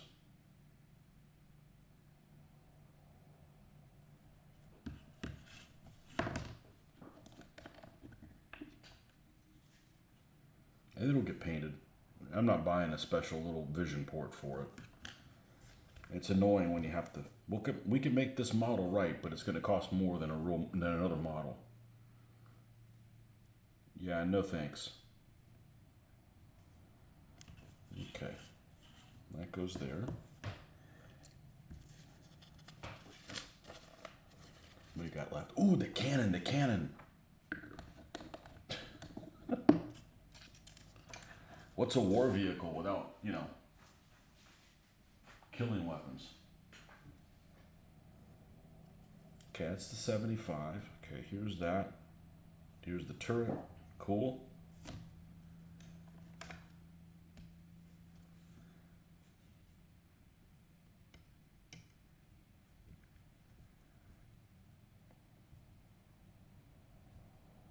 No. I got a bad feeling about this, Sarge. Airfix Panzer IV is a good model put together. Had a few over the years, along with the Crusader. Yeah, I actually found out the Crusader is actually a good.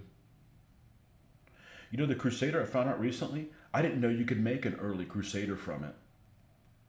That's pretty neat. I don't really have much use for a 6-pounder Crusader. I was reading a review about a month ago, and I'm like, holy shit, you can make a Crusader 1 or 2 out of it as well.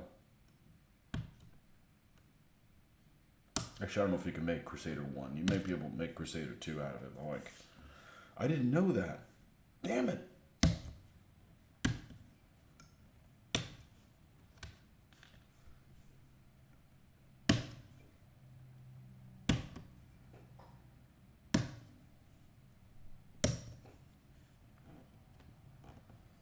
There's a little hatch. I gotta see. I'm gonna forego putting hatches on them at this point because I want to put a figure in one of them. It adds a little bit of variety.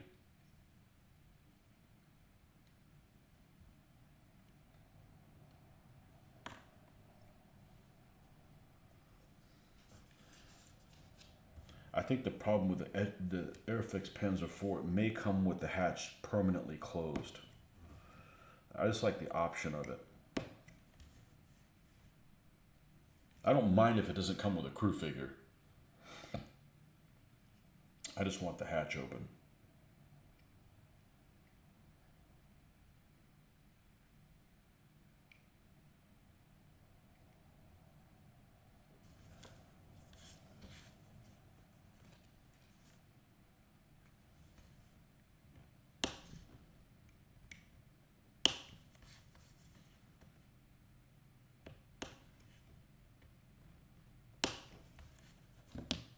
Like I said, in my game, you're probably never going to be, you're going to be buttoned up the whole time. You could end up catching a freaking grenade or worse. But it's nice to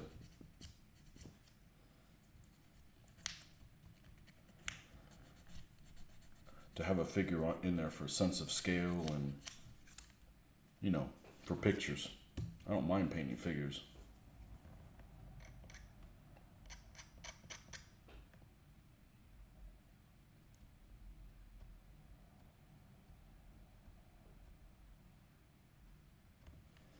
I was reading about the Crusader 3 a few months ago, and almost always when you have a 2-man turret, the commander's the gunner, but not in the Crusader 3. In the Crusader 3, the commander is the loader.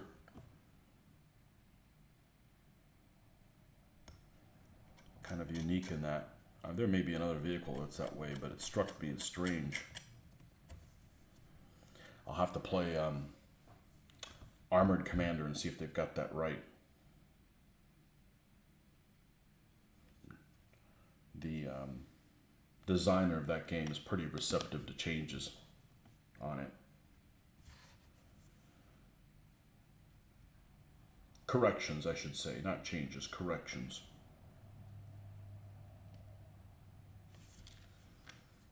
All right, that should fit on there pretty well. Let's see what this 20 mil looks like. Oh, this thing looks like I gotta drill it out, which I don't mind as long as it has enough space to merit that. Let's use this one.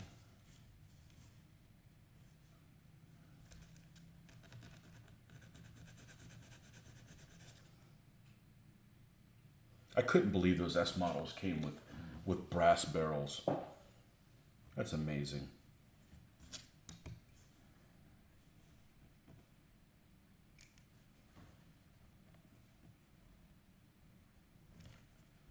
Well, that felt like I did. Wow, it's like the tiniest of pokes. All right, let's try that again.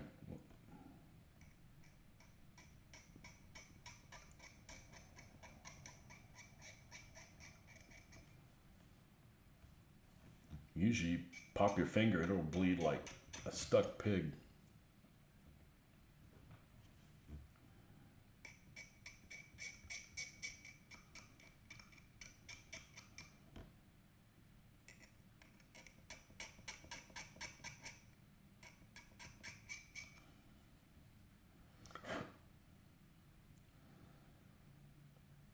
It's funny because I don't really think of this blade as being sharp, but I guess the point is. All right.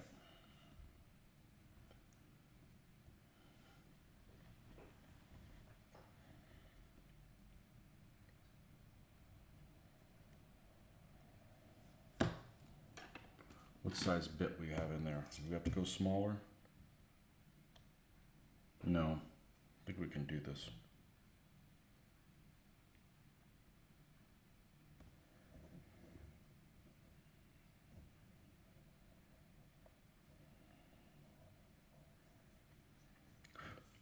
It doesn't have to be very deep. Just get it in there to give it some.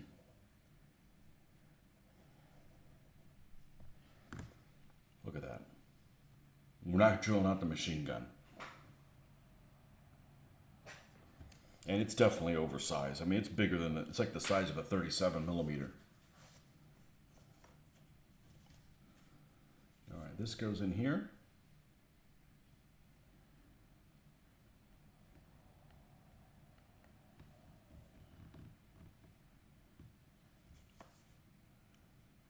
And this fits in here.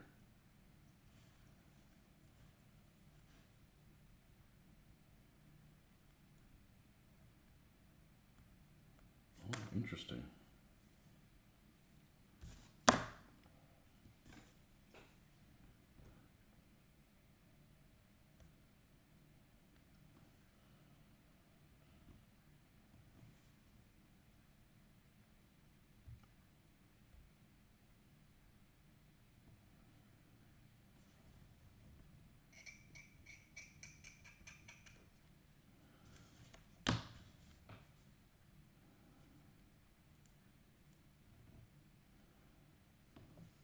Nice tight fit. And does this fit okay? As we'll go ahead and put all of them together.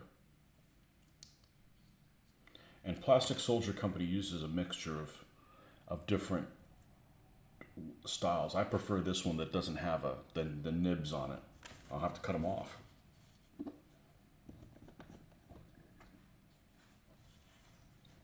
Nib. Would you call me? Stupid nib.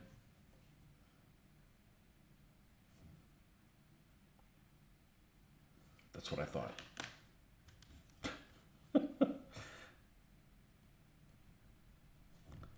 What a nice fit. I'm sure their 15 millimeter stuff is just as nice. What's cool, the only thing I don't like about their 15 millimeter stuff that we got screwed out of is their Sherman set of the M4A1 comes with 76 millimeter gun turrets and 75. I'm like, damn it.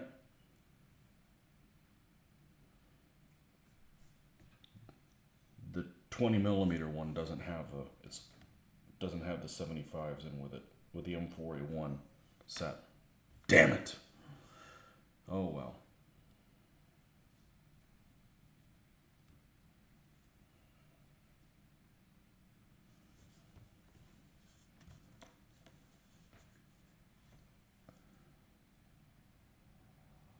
This fits on the inside.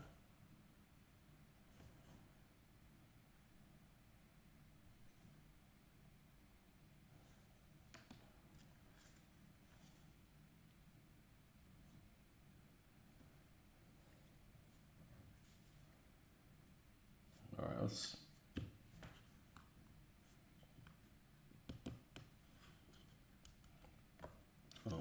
to say, we're gonna have to, and then we'll have to do this again after we. Ooh, this one's not wanting to budge. We'll have to do this again after we prime it. It's like even tighter now. What the hell?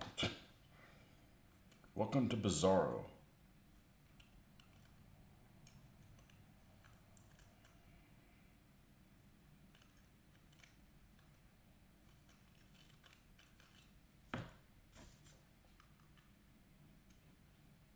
That's a little better. Good looking vehicle.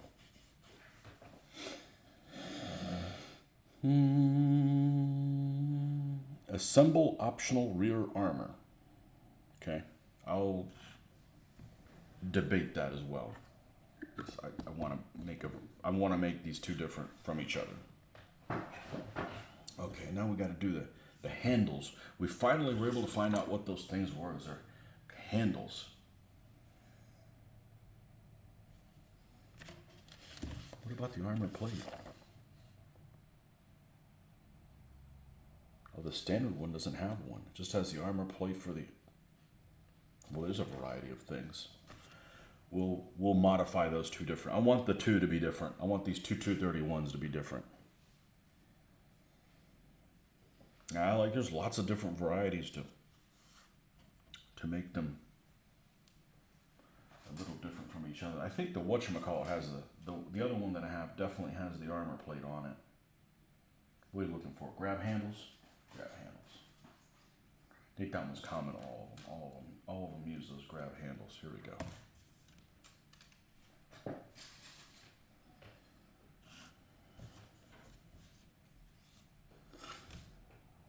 Okay, they're here.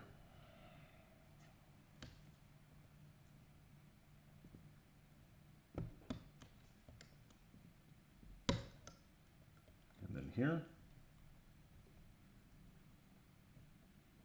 Trying to keep this piece from bending too much.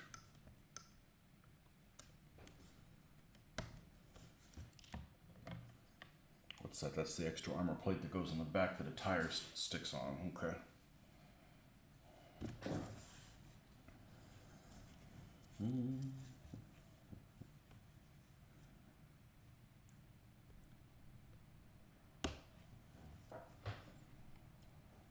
Four viewers. Happy Saturday, folks.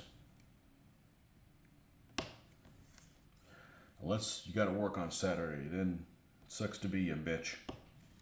Nah, Mitch doesn't watch this shit. He might learn something.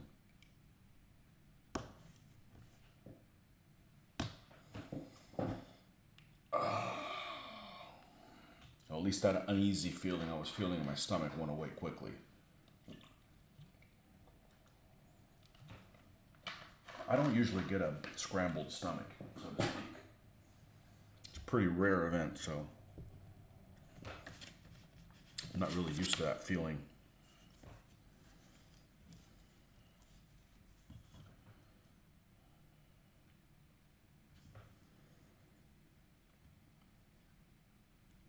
I could totally see getting more of these things for North Africa whenever we go there. You know, the big thing for me to do North Africa, I want to do the basing. I want to do the desert basing. I think it's going to be real badass. So my preference is actually to start with the British vehicles.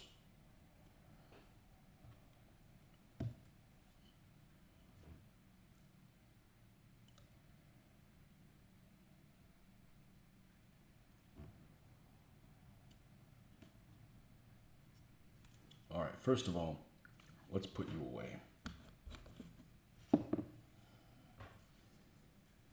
I gotta see if I can't find a tape refill or something like that to put around that so to make this a little less top heavy, because that thing spills, I got a mess on my hands. At least it's not like a toxic smelling one.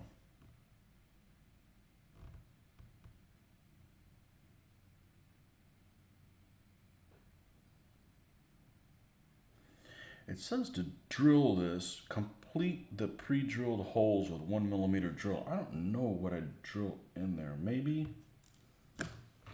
let's try that. I don't know if this is 1mm, but I can't remember now if I did it or not on the other one. Maybe I did. I'm forgetting stuff that isn't important. Hey, I can't be into everything. Let's enlarge that a little bit. Let's enlarge that a little bit. And let's see if we get a better purchase on this now. Let's take this off. My wife will say, "Don't you remember this?" I said, "No, I don't remember things that..."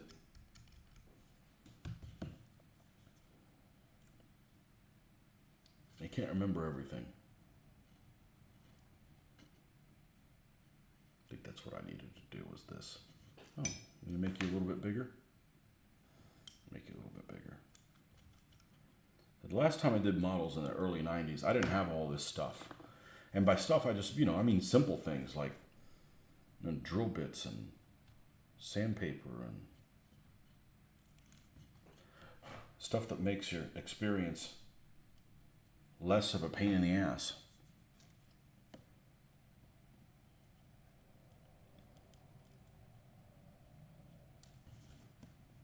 Still no?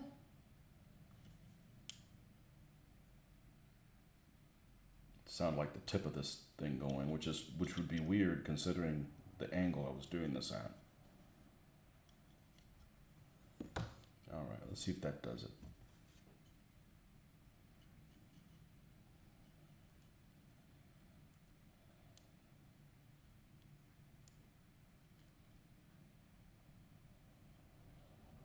Still no. What's going on here? What's the meaning of this? This is all the way through, right? Yep.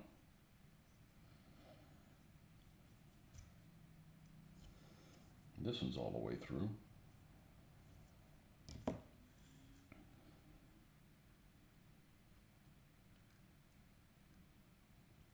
Should be able to slide more than I even want it to.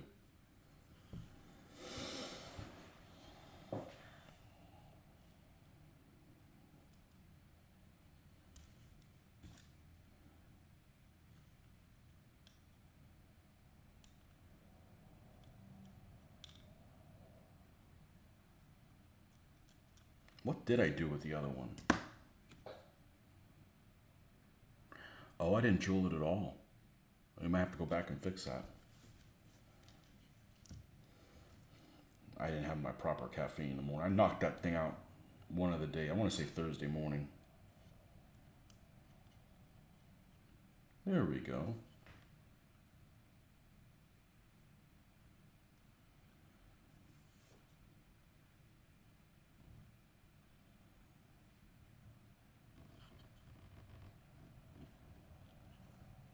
This is pretty darn fiddly, to be honest with you, for as easy as this stuff is.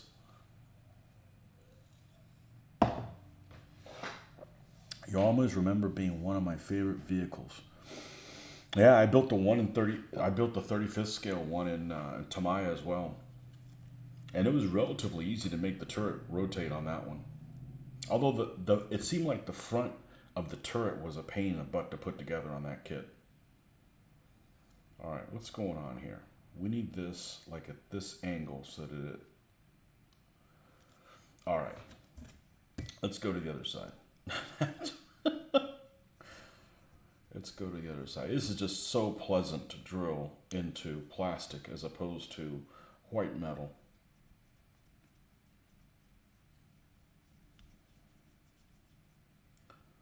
You know, when you run into resistance when you're building something like this, just move on. Come back to it.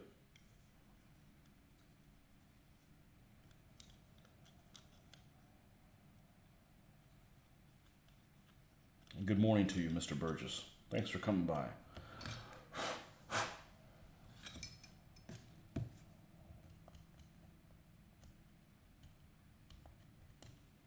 Let's go ahead and pull the turret off for good measure.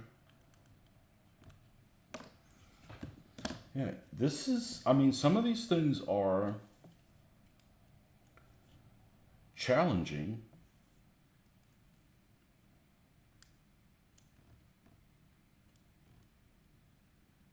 Yeah, it's like at the angle this needs to be on.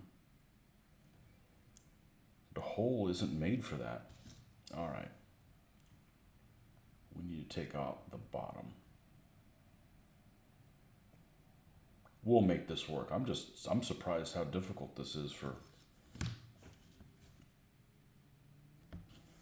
the impatient.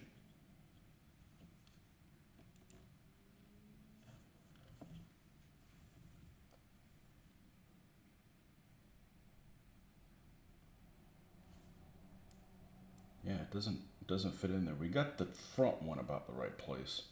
That's what we need to do. We need to gouge some of this bottom of this out, because that's where it's going to be attaching, is on the bottom part predominantly.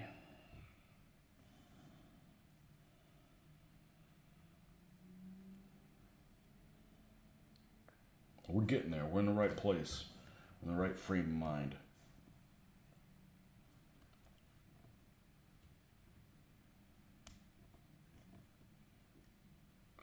Yeah, these 8-wheel armored cars seem to be pretty popular vehicles for World War II. I don't blame them. They're kind of cool looking. All armored cars are, though. The British ones are cool. Not really a fan of the Marmon Harrington and the Rolls Royce, but the Daimler and the Humbers are really attractive. The Humbers in particular.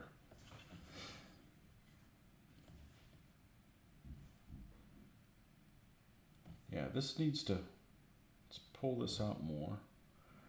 It needs to like,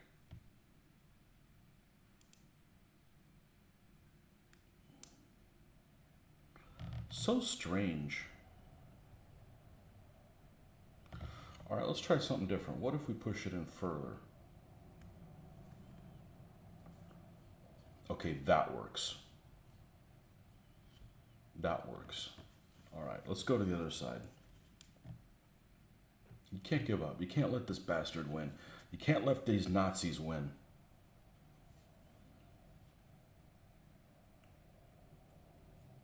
That's what it is. Okay, well, with this information, we can go back and fix that one. That's what it is. Look at these little nibs that they put on yesterday. They're already included where they need to go on this model. That's where that is. Well, I was just a moron gluing that one. Well, we can fix it. Or maybe you won't. Maybe we'll just leave it alone. Certainly there were, I'm sure, some variations how these things were attached. We got bigger fish to fry than that. The Puma. The Puma is a really popular vehicle. I just happen to like German vehicles in gray better. They look more German.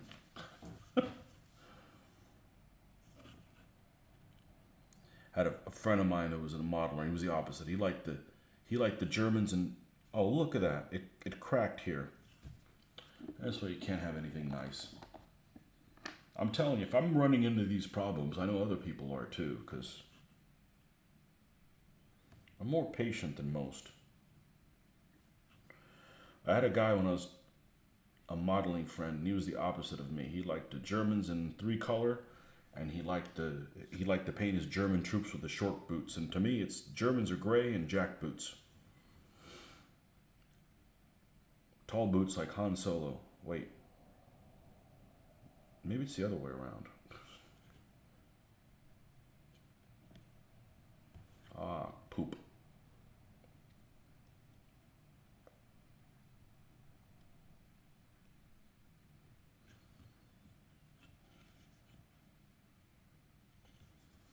Oh, we can do this. Come on, Tony.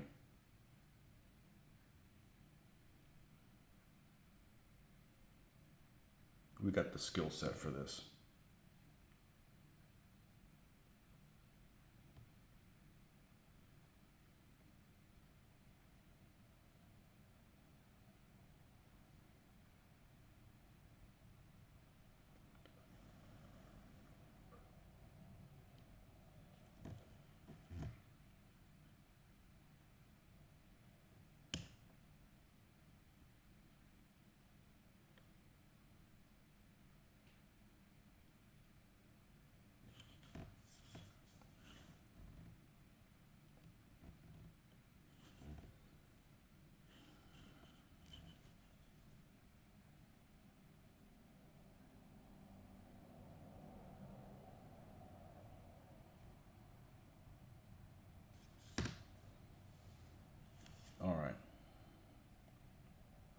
British vehicles. Friend of mine was just restored a Daimler Dingo. Got it approved for road use. Another one of my favorites. I remember I had a die-cast model when I was about 6. Daimler Dingo. You know which one I loved? The Saladin armored car. I know it's not World War II, but that is a cute vehicle. I always liked the way that thing looked. Unfortunately, it was never involved in any conflicts that I war game. That's a good looking vehicle.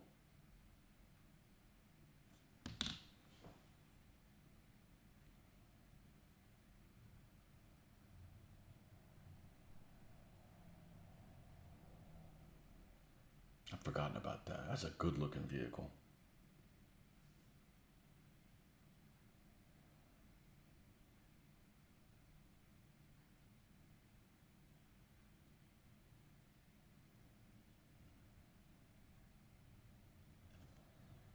Okay. Still shifting on me.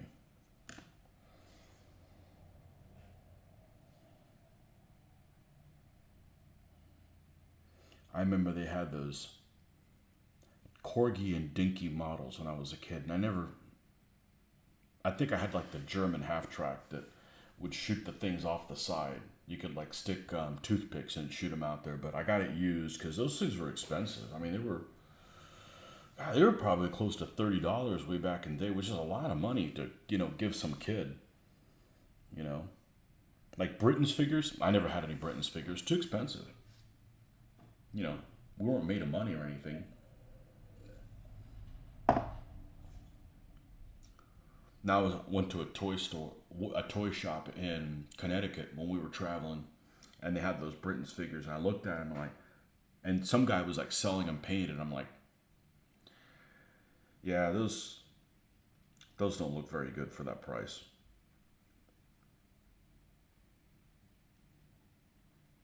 But, they're selling for the regular public. Please stay in place, you little Nazi bastard. All right. We got to be conscious that this may be an issue. So let's go ahead and hurriedly put this in here.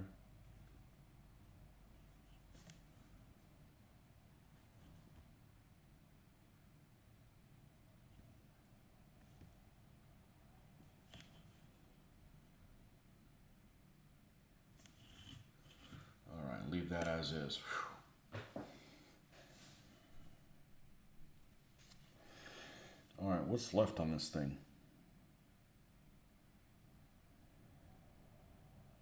The armor plate? I don't know that I'm going to do the armor plate on this one. I'm not saying I'm not. I just want them both to be different. So let's put this on here.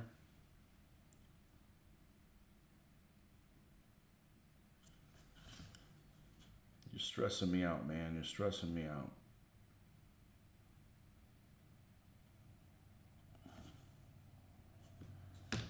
Okay. And we may or may not have the hatch open on this one. I think we're going to have one of them with a hatch open, one of them with the other one. Yeah, all those cool metal toys they had in the 70s and stuff. And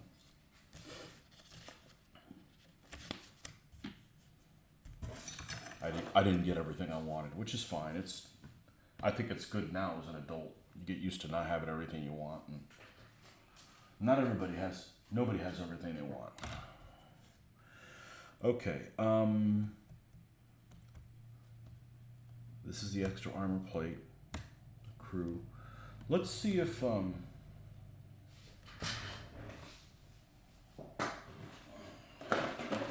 Czech 38 set.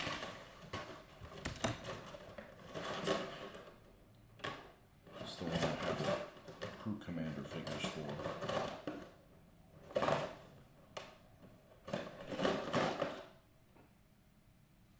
But not there. I just kept this only for the sprue. I don't think the sprue is worth a damn to make aerials out of. That's the Russian guy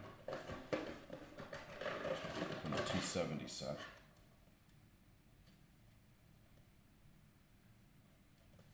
None of these are half figures.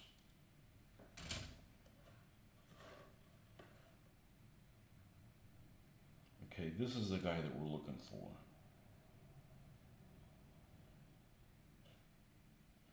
This is the guy we're looking for. So let's leave that out. I think he'll fit in there. If I had to guess. Okay, that's part of the armored car, so we'll leave that out. You know, they give you so much extra stuff, it's actually confusing. It's too helpful. All right, this clown right here. As somebody said, man, that guy looks like he's the guy that's in my Panzer, my Czech 38. It's like, man, he's really jammed in there. He looks really uptight. I said, well, you know, he is a Nazi.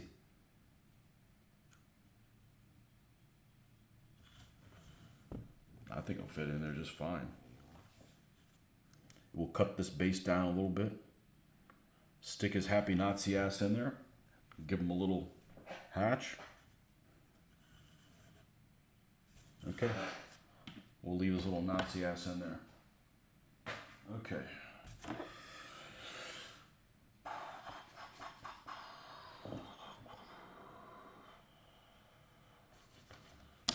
All my Germans are Nazis and all my Russians are communists.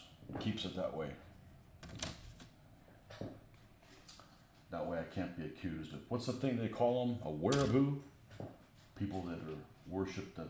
Hey, look, the Germans had really cool toys, but they're way too much Big Brother for me.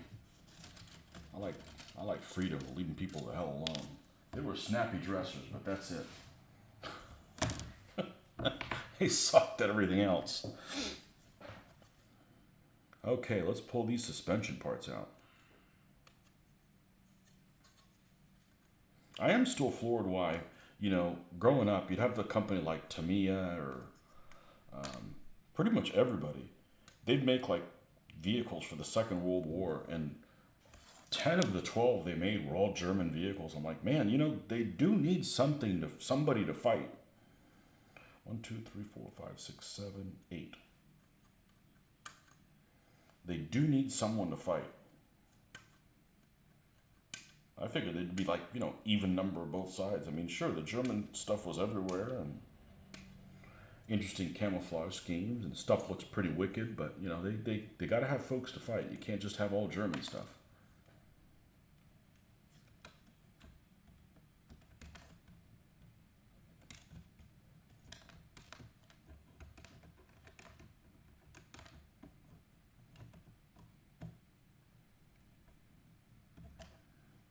All right, tire time.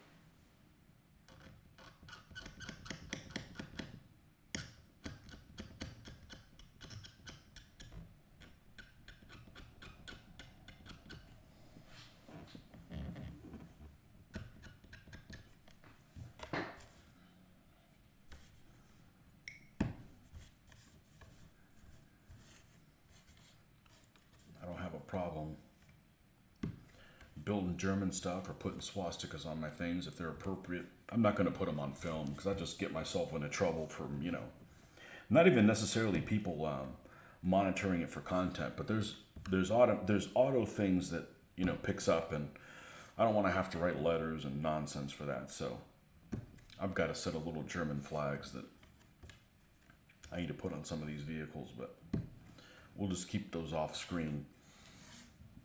I personally don't have a problem with it. It's part of the vehicle. We're not promoting that assholery. But I do draw the line as I'm not wearing Wehrmacht t-shirts with their Panzer logos and stuff. That's, you know, that sends the wrong message. I mean, you guys could probably handle it, and I certainly can handle it, but you know, I saw this many years ago when those things started becoming kind of popular. There was this girl at one of the shows that had a First SS, I think it was First SS logo on her shirt because that's what she was playing. And I'm like, I'm not wearing SS shit, man. That just sends the wrong. That sends the wrong message to somebody who doesn't know. And those guys were like prime dickheads. So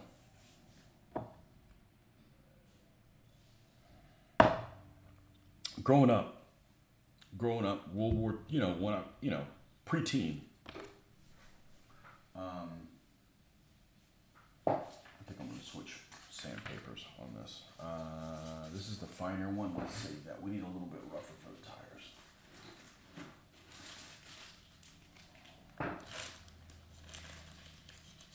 That's too fine. But this one.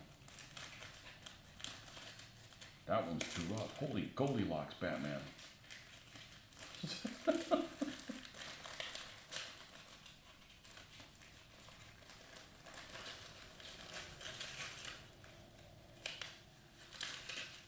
That's about right.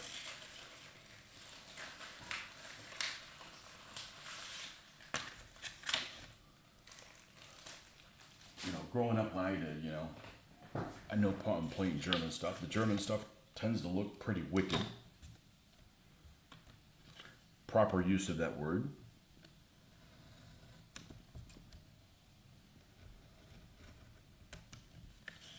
I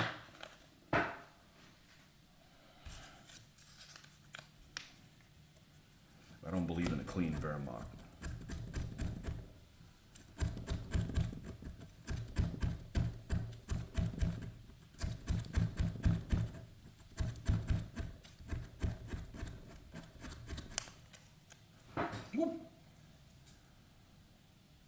There's a difference between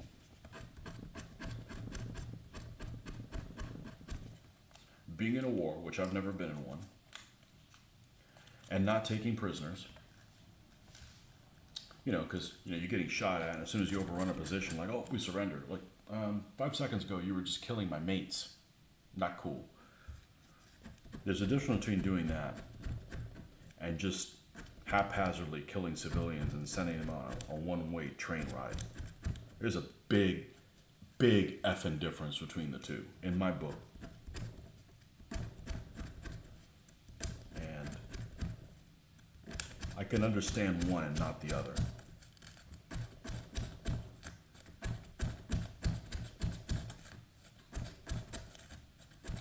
Your own civilians.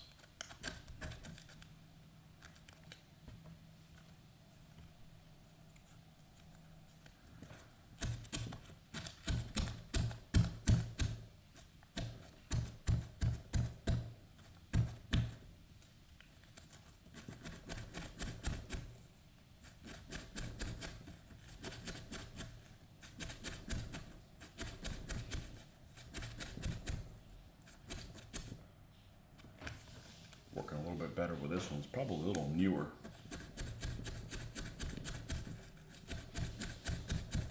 This could probably work, this also being wet, but then you got that paste.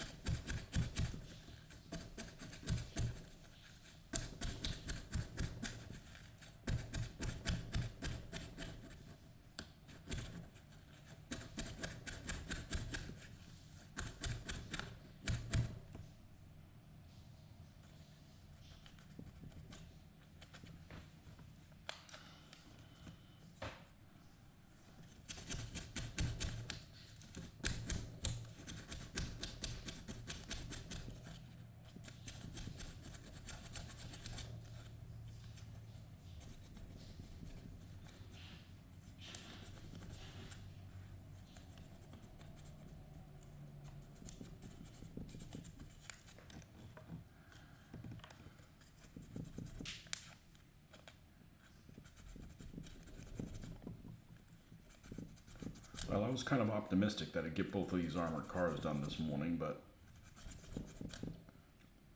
didn't important thing is that they turn out well, not that you did them within a certain amount of time.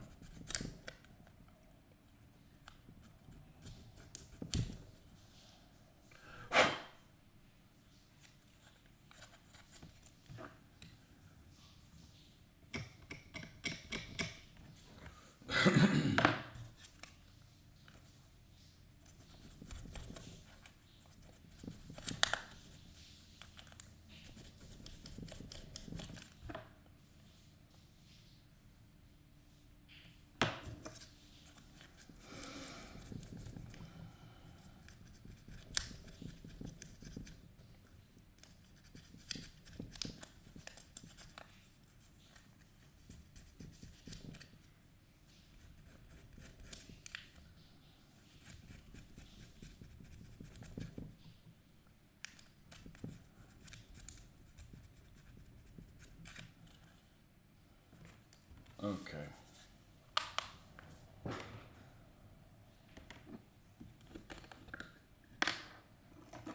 And that may be overkill doing what I'm doing, but just one of my 1/35th scale habits from way back when. I don't want to put tires on here and then they have a very prominent mold line there.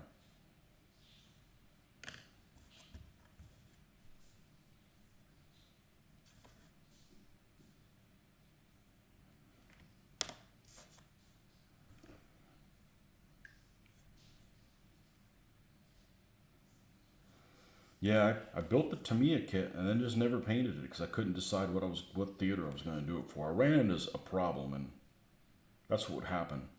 I'd get analysis paralysis and then just like, oh, let's just build another model instead. So I had this model from Tamiya. I wish I'd taken pictures of them. Not that they'd be worth looking at by today's standards, but just kind of nostalgia, like, hey, look at the bullshit I used to make. Look how terrible it used to look. How unproud I would have been of it.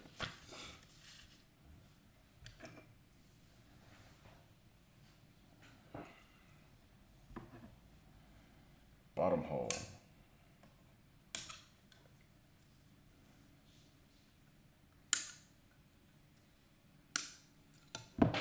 Whee! Yeah, might as well grab the top hole while we're at it. Lots of extra parts. Can almost be overwhelming.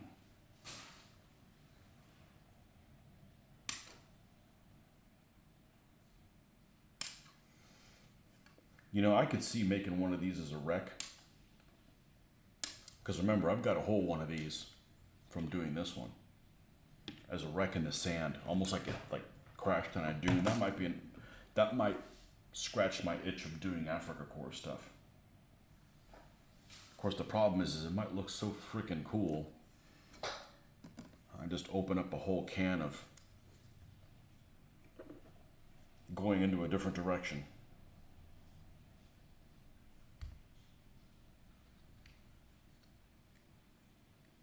But there isn't a whole lot of desert infantry that I find extremely interested to paint. I don't have as high of an opinion as most people do of AB, not because their figures are bad. They're just not animated enough. I don't know. I have some of their figures. I don't mind them, but I kind of want to use the stuff I already have, not buy more stuff. I don't mind buying more stuff, but let's consume a little bit more. At the rate we're going, it shouldn't be long. We are on a tear. Okay, speaking of tear, we need to tear us a new one of those. And that size was almost perfect. That size was almost perfect.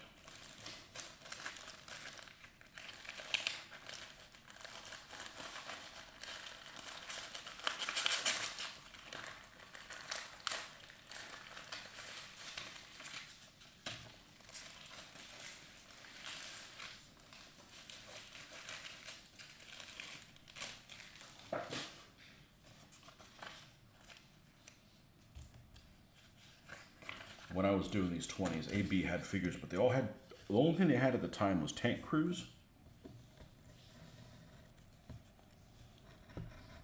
And they had just started coming out with some infantry. But I didn't need infantry because I already had plenty of them.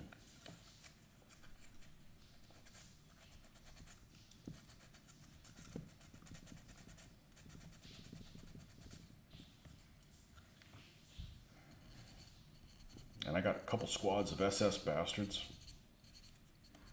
Never painted them. I was afraid of doing their camouflage. Now I'd be like, all right, let's take that challenge and get it out of the park. But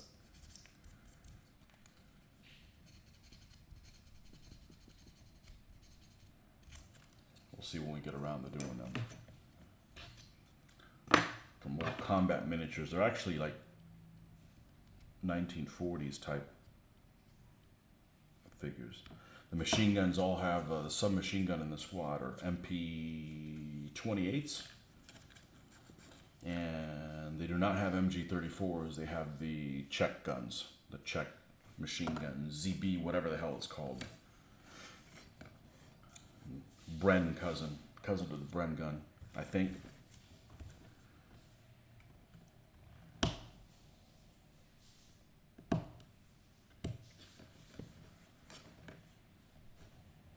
And they just have the top smock, so they still have the field gray pants,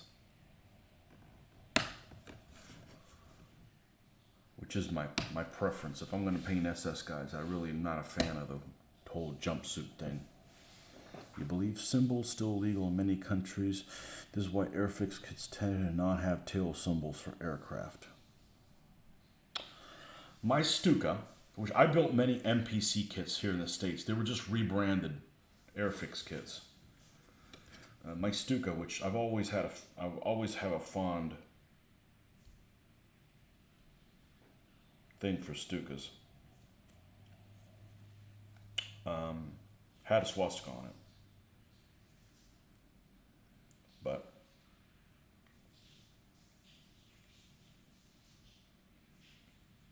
I can see them not being included in the kits. I can't see them being illegal to put them. It's not like somebody's going to build these and let's take them to a white power rally, you know?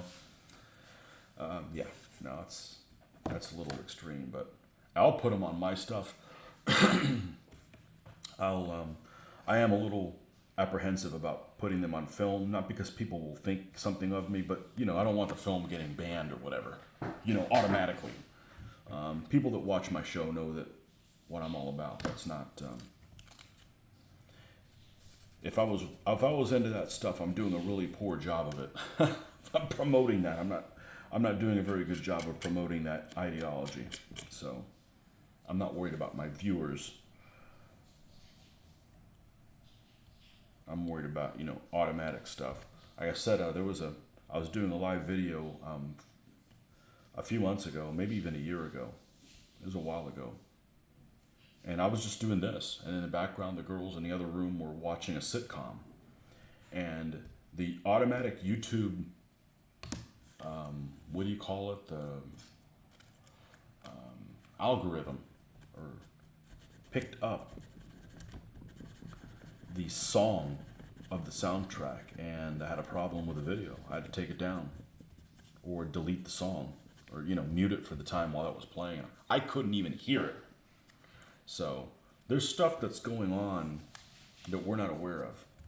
So for that reason, you know, I don't want to put pictures on Facebook of, you know, little air recognition symbols on the. I'm just. It creates more work for me.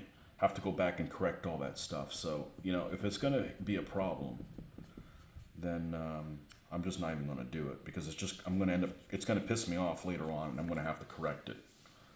And I'm not a fan of redoing stuff.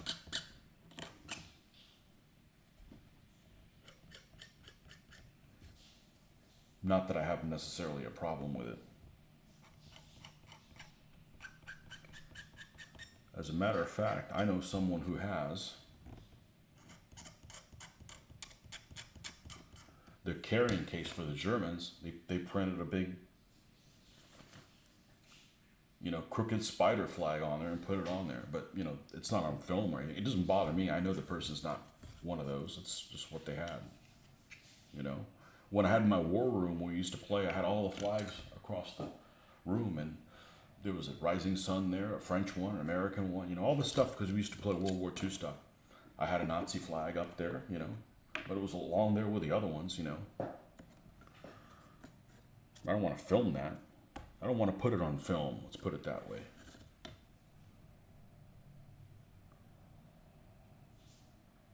Things get taken down and they got all kinds of problems.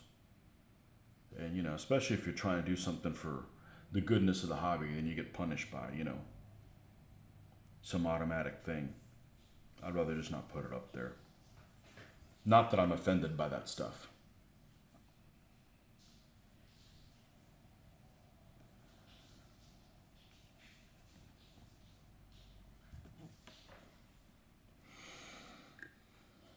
In all my years of wargaming, there's only one person that I can think of that enjoyed playing the Germans a little too much. I'll leave it at that. And that's about what it was. I don't think it was anything more than that. He just enjoyed playing the Germans a little too much.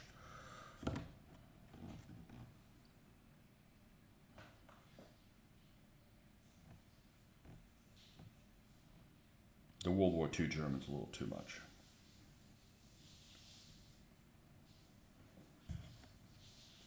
And they're not around anymore. I don't know what the hell happened to them.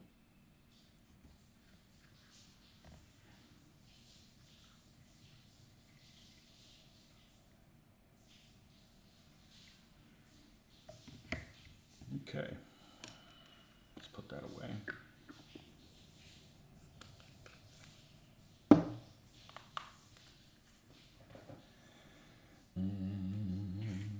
We all have our favorites and different stuff. I love playing, well, I don't play much World War One. I like the Germans in World War One. I like the British Navy in World War Two. Big fan. Love playing the Brits in World War Two.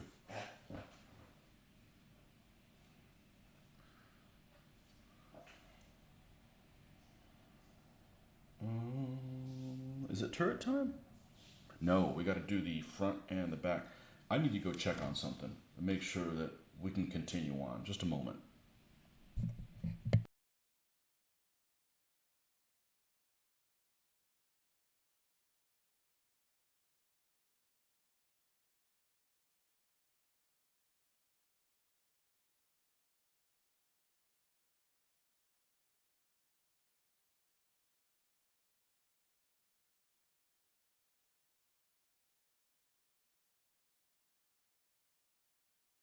Okay, we got a half hour in. I just want to knock these guys out. It'd be nice to get back tomorrow and spray these guys. Fun.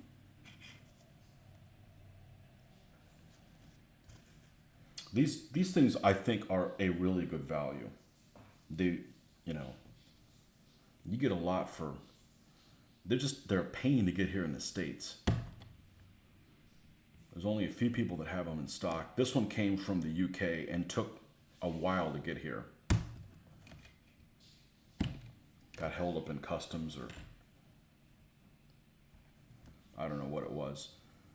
It said it was supposed to deliver on one day and it didn't, which is really unusual. That's not something that happens very often. Usually actually the Amazon things, and they say it's going to be there one day. It's that day or it's earlier. I've only had, of all the things I've ever Amazon, only 2 things have ever been late, this being one of them. And I prefer to buy things through Amazon only because you've got buyer protection. And, I had a problem earlier this year getting something from a vendor that never responded. We had to basically contact the credit card company and say, hey, we never got this product. We're denying these charges. And we sent them an email first saying we're going to do that if we didn't hear back from them. And I don't know what the hell happened to the company. But the company is, after I ordered, I find out that they have a habit of basically not doing what they said they were going to do. But I literally got no response from them at all. So I don't know whether the company's just out of business and they just didn't take. But their website definitely looks legitimate. Military Model Depot. Don't order anything from them. You're not going to get it. You're not even going to get a response. It's funny because there's like an auto response, like, "Hey, we'll let you know when your stuff shipped," and like a month went by and zero response.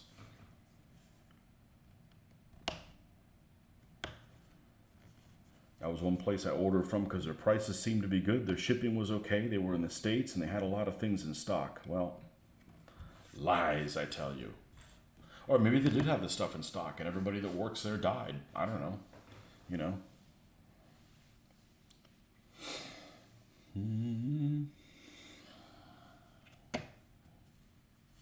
It's just really solid.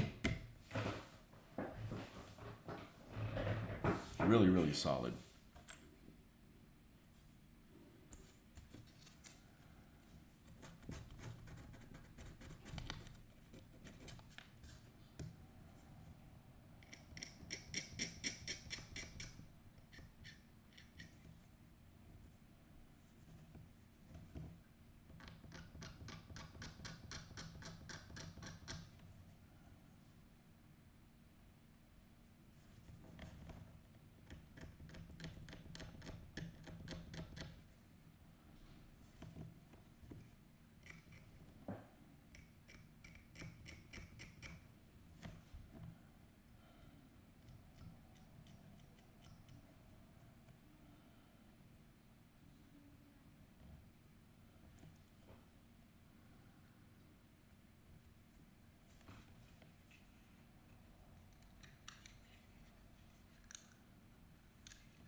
Okay. Small lights with big ass. Got it. I won't screw up like I did last time. Is it really a screw up? I made a mistake. A screw up is like something I gotta fix. I really wasn't much fixing to do it. I was distracted by conversation, but hey, if I wasn't having conversations, I probably would have given up and done something else instead.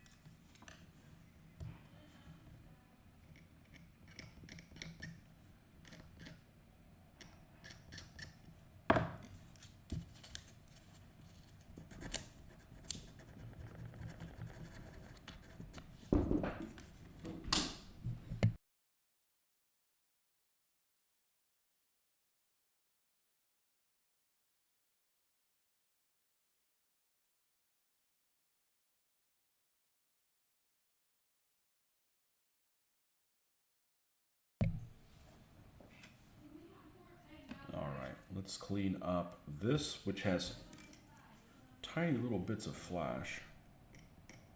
Very, very minor.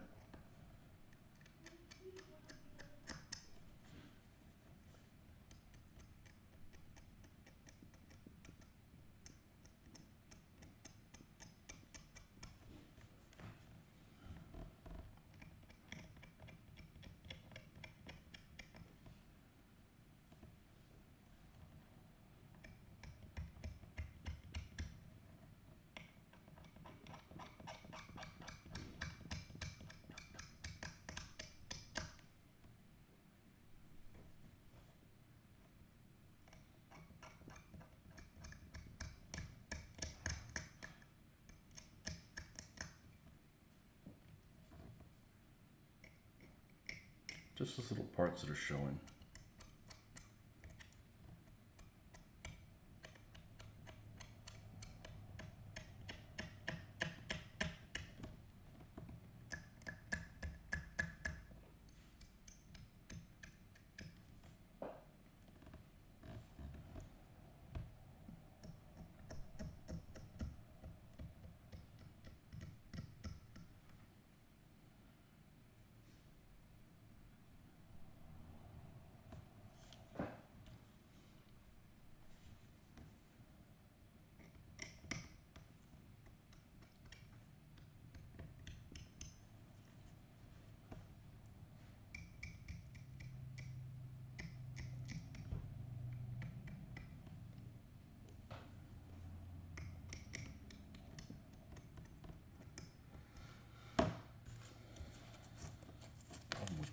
this is there's not a whole lot of places I can get a good purchase on while I'm holding this. I don't want to flex that. I don't want to flex that piece, and then we got bigger problems. Okay, let's get this out.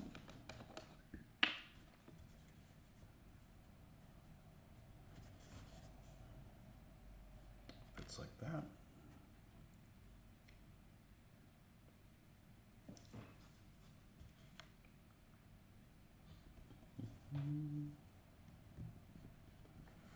Strange looking moon vehicle without the fenders.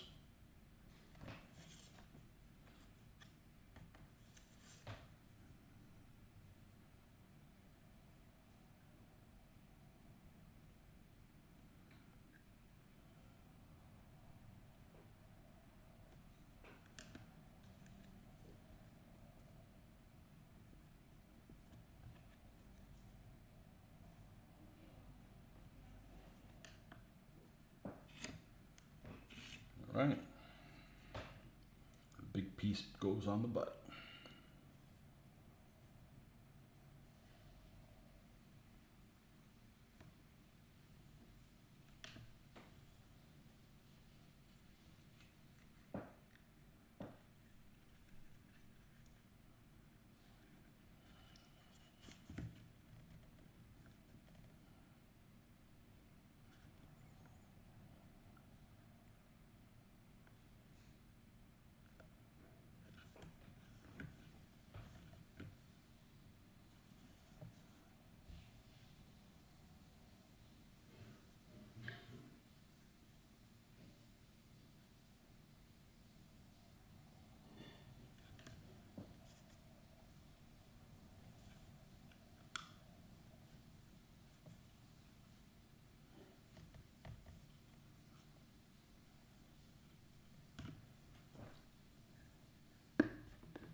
Where to next? Fenderlandia. And we need to do the turret as well. Let's just go ahead and get the turret out. It's right here.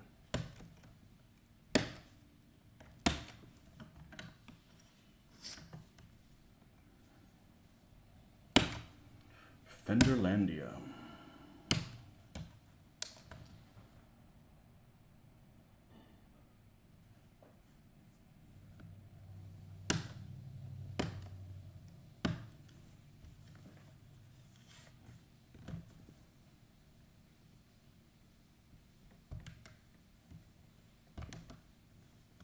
Couldn't believe I was actually able to drove out the 20mm cannon. Definitely tells you it's oversized if you can do that.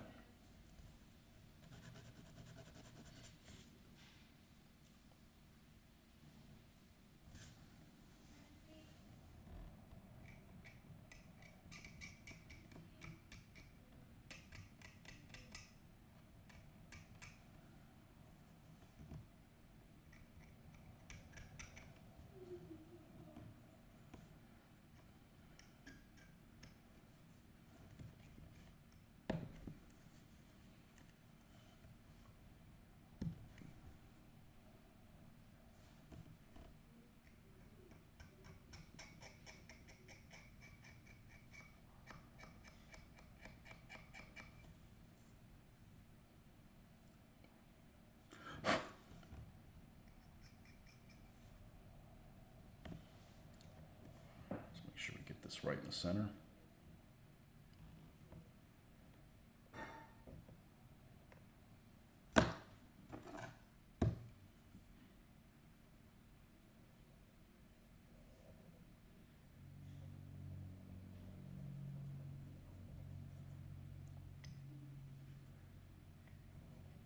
Doesn't have to be very deep, just a little bit to give it some fool your eye.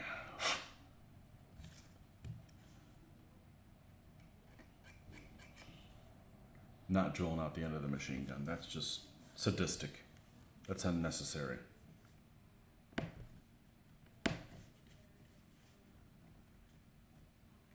They're War Games models, folks.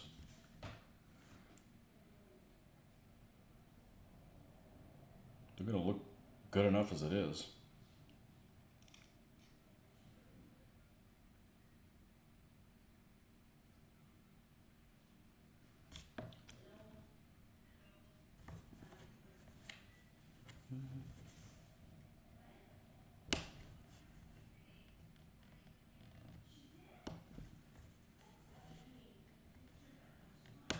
Well, I have a video out there on how I seal my figures, and of course that's not accurate anymore because I no longer use the rattle cans, but I'm not making any videos on how I use an airbrush because it'd be like, you know, somebody with crayons showing you how to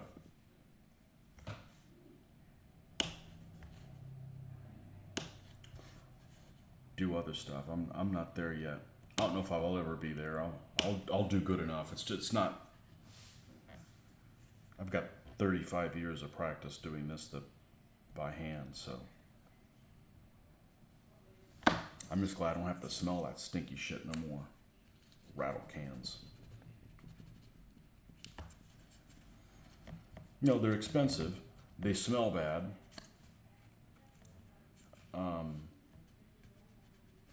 They're poor quality. Like the nozzles clog. I don't care what you do, the nozzles clog all the time. That used to not be the case. But I used to swear by using Model Master, and it's now been discontinued. So they did it to themselves. I don't jump ship from a product normally because I find something better. They just usually discontinue it. And I don't have a choice. You did it to yourselves, folks. I would have kept buying your products, but oh no, you had to discontinue them. All right, let's slide these two guys in here.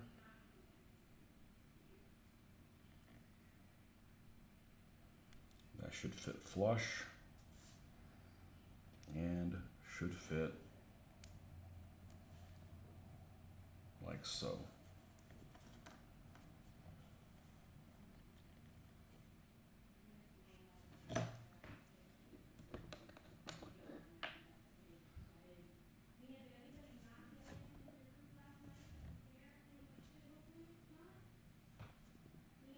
Oh, too much.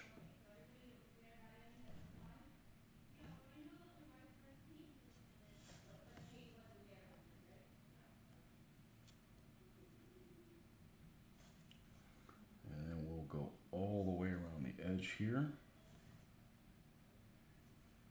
and add that bottom plate.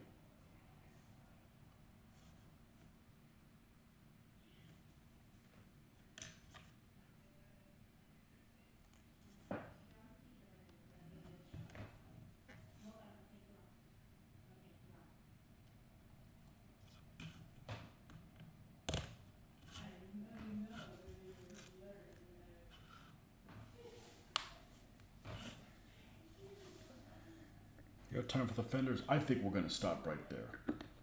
The fenders are going to take a little bit longer. I don't want to stop in the middle of them. So this is where we're at. We've got this one almost completely done.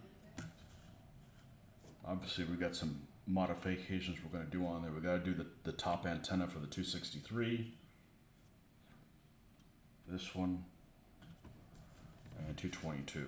And I have one already done. I have one of these already done. So by the time I'm done, I'll have 3 231s, a 233, 263, and a 232. So, okay, well, thanks for stopping in here, folks. And we'll catch you guys on the next one. And we will, next time up, we will finish these two up. And we'll make these two differently. This one's ready to go. This one we need to change the grab handles a little bit. And change them up. So, okay, folks, until next time, thanks for stopping by. Enjoy your Saturday. Don't forget to subscribe to my channel if you like this kind of stuff, and we'll see you on the next one.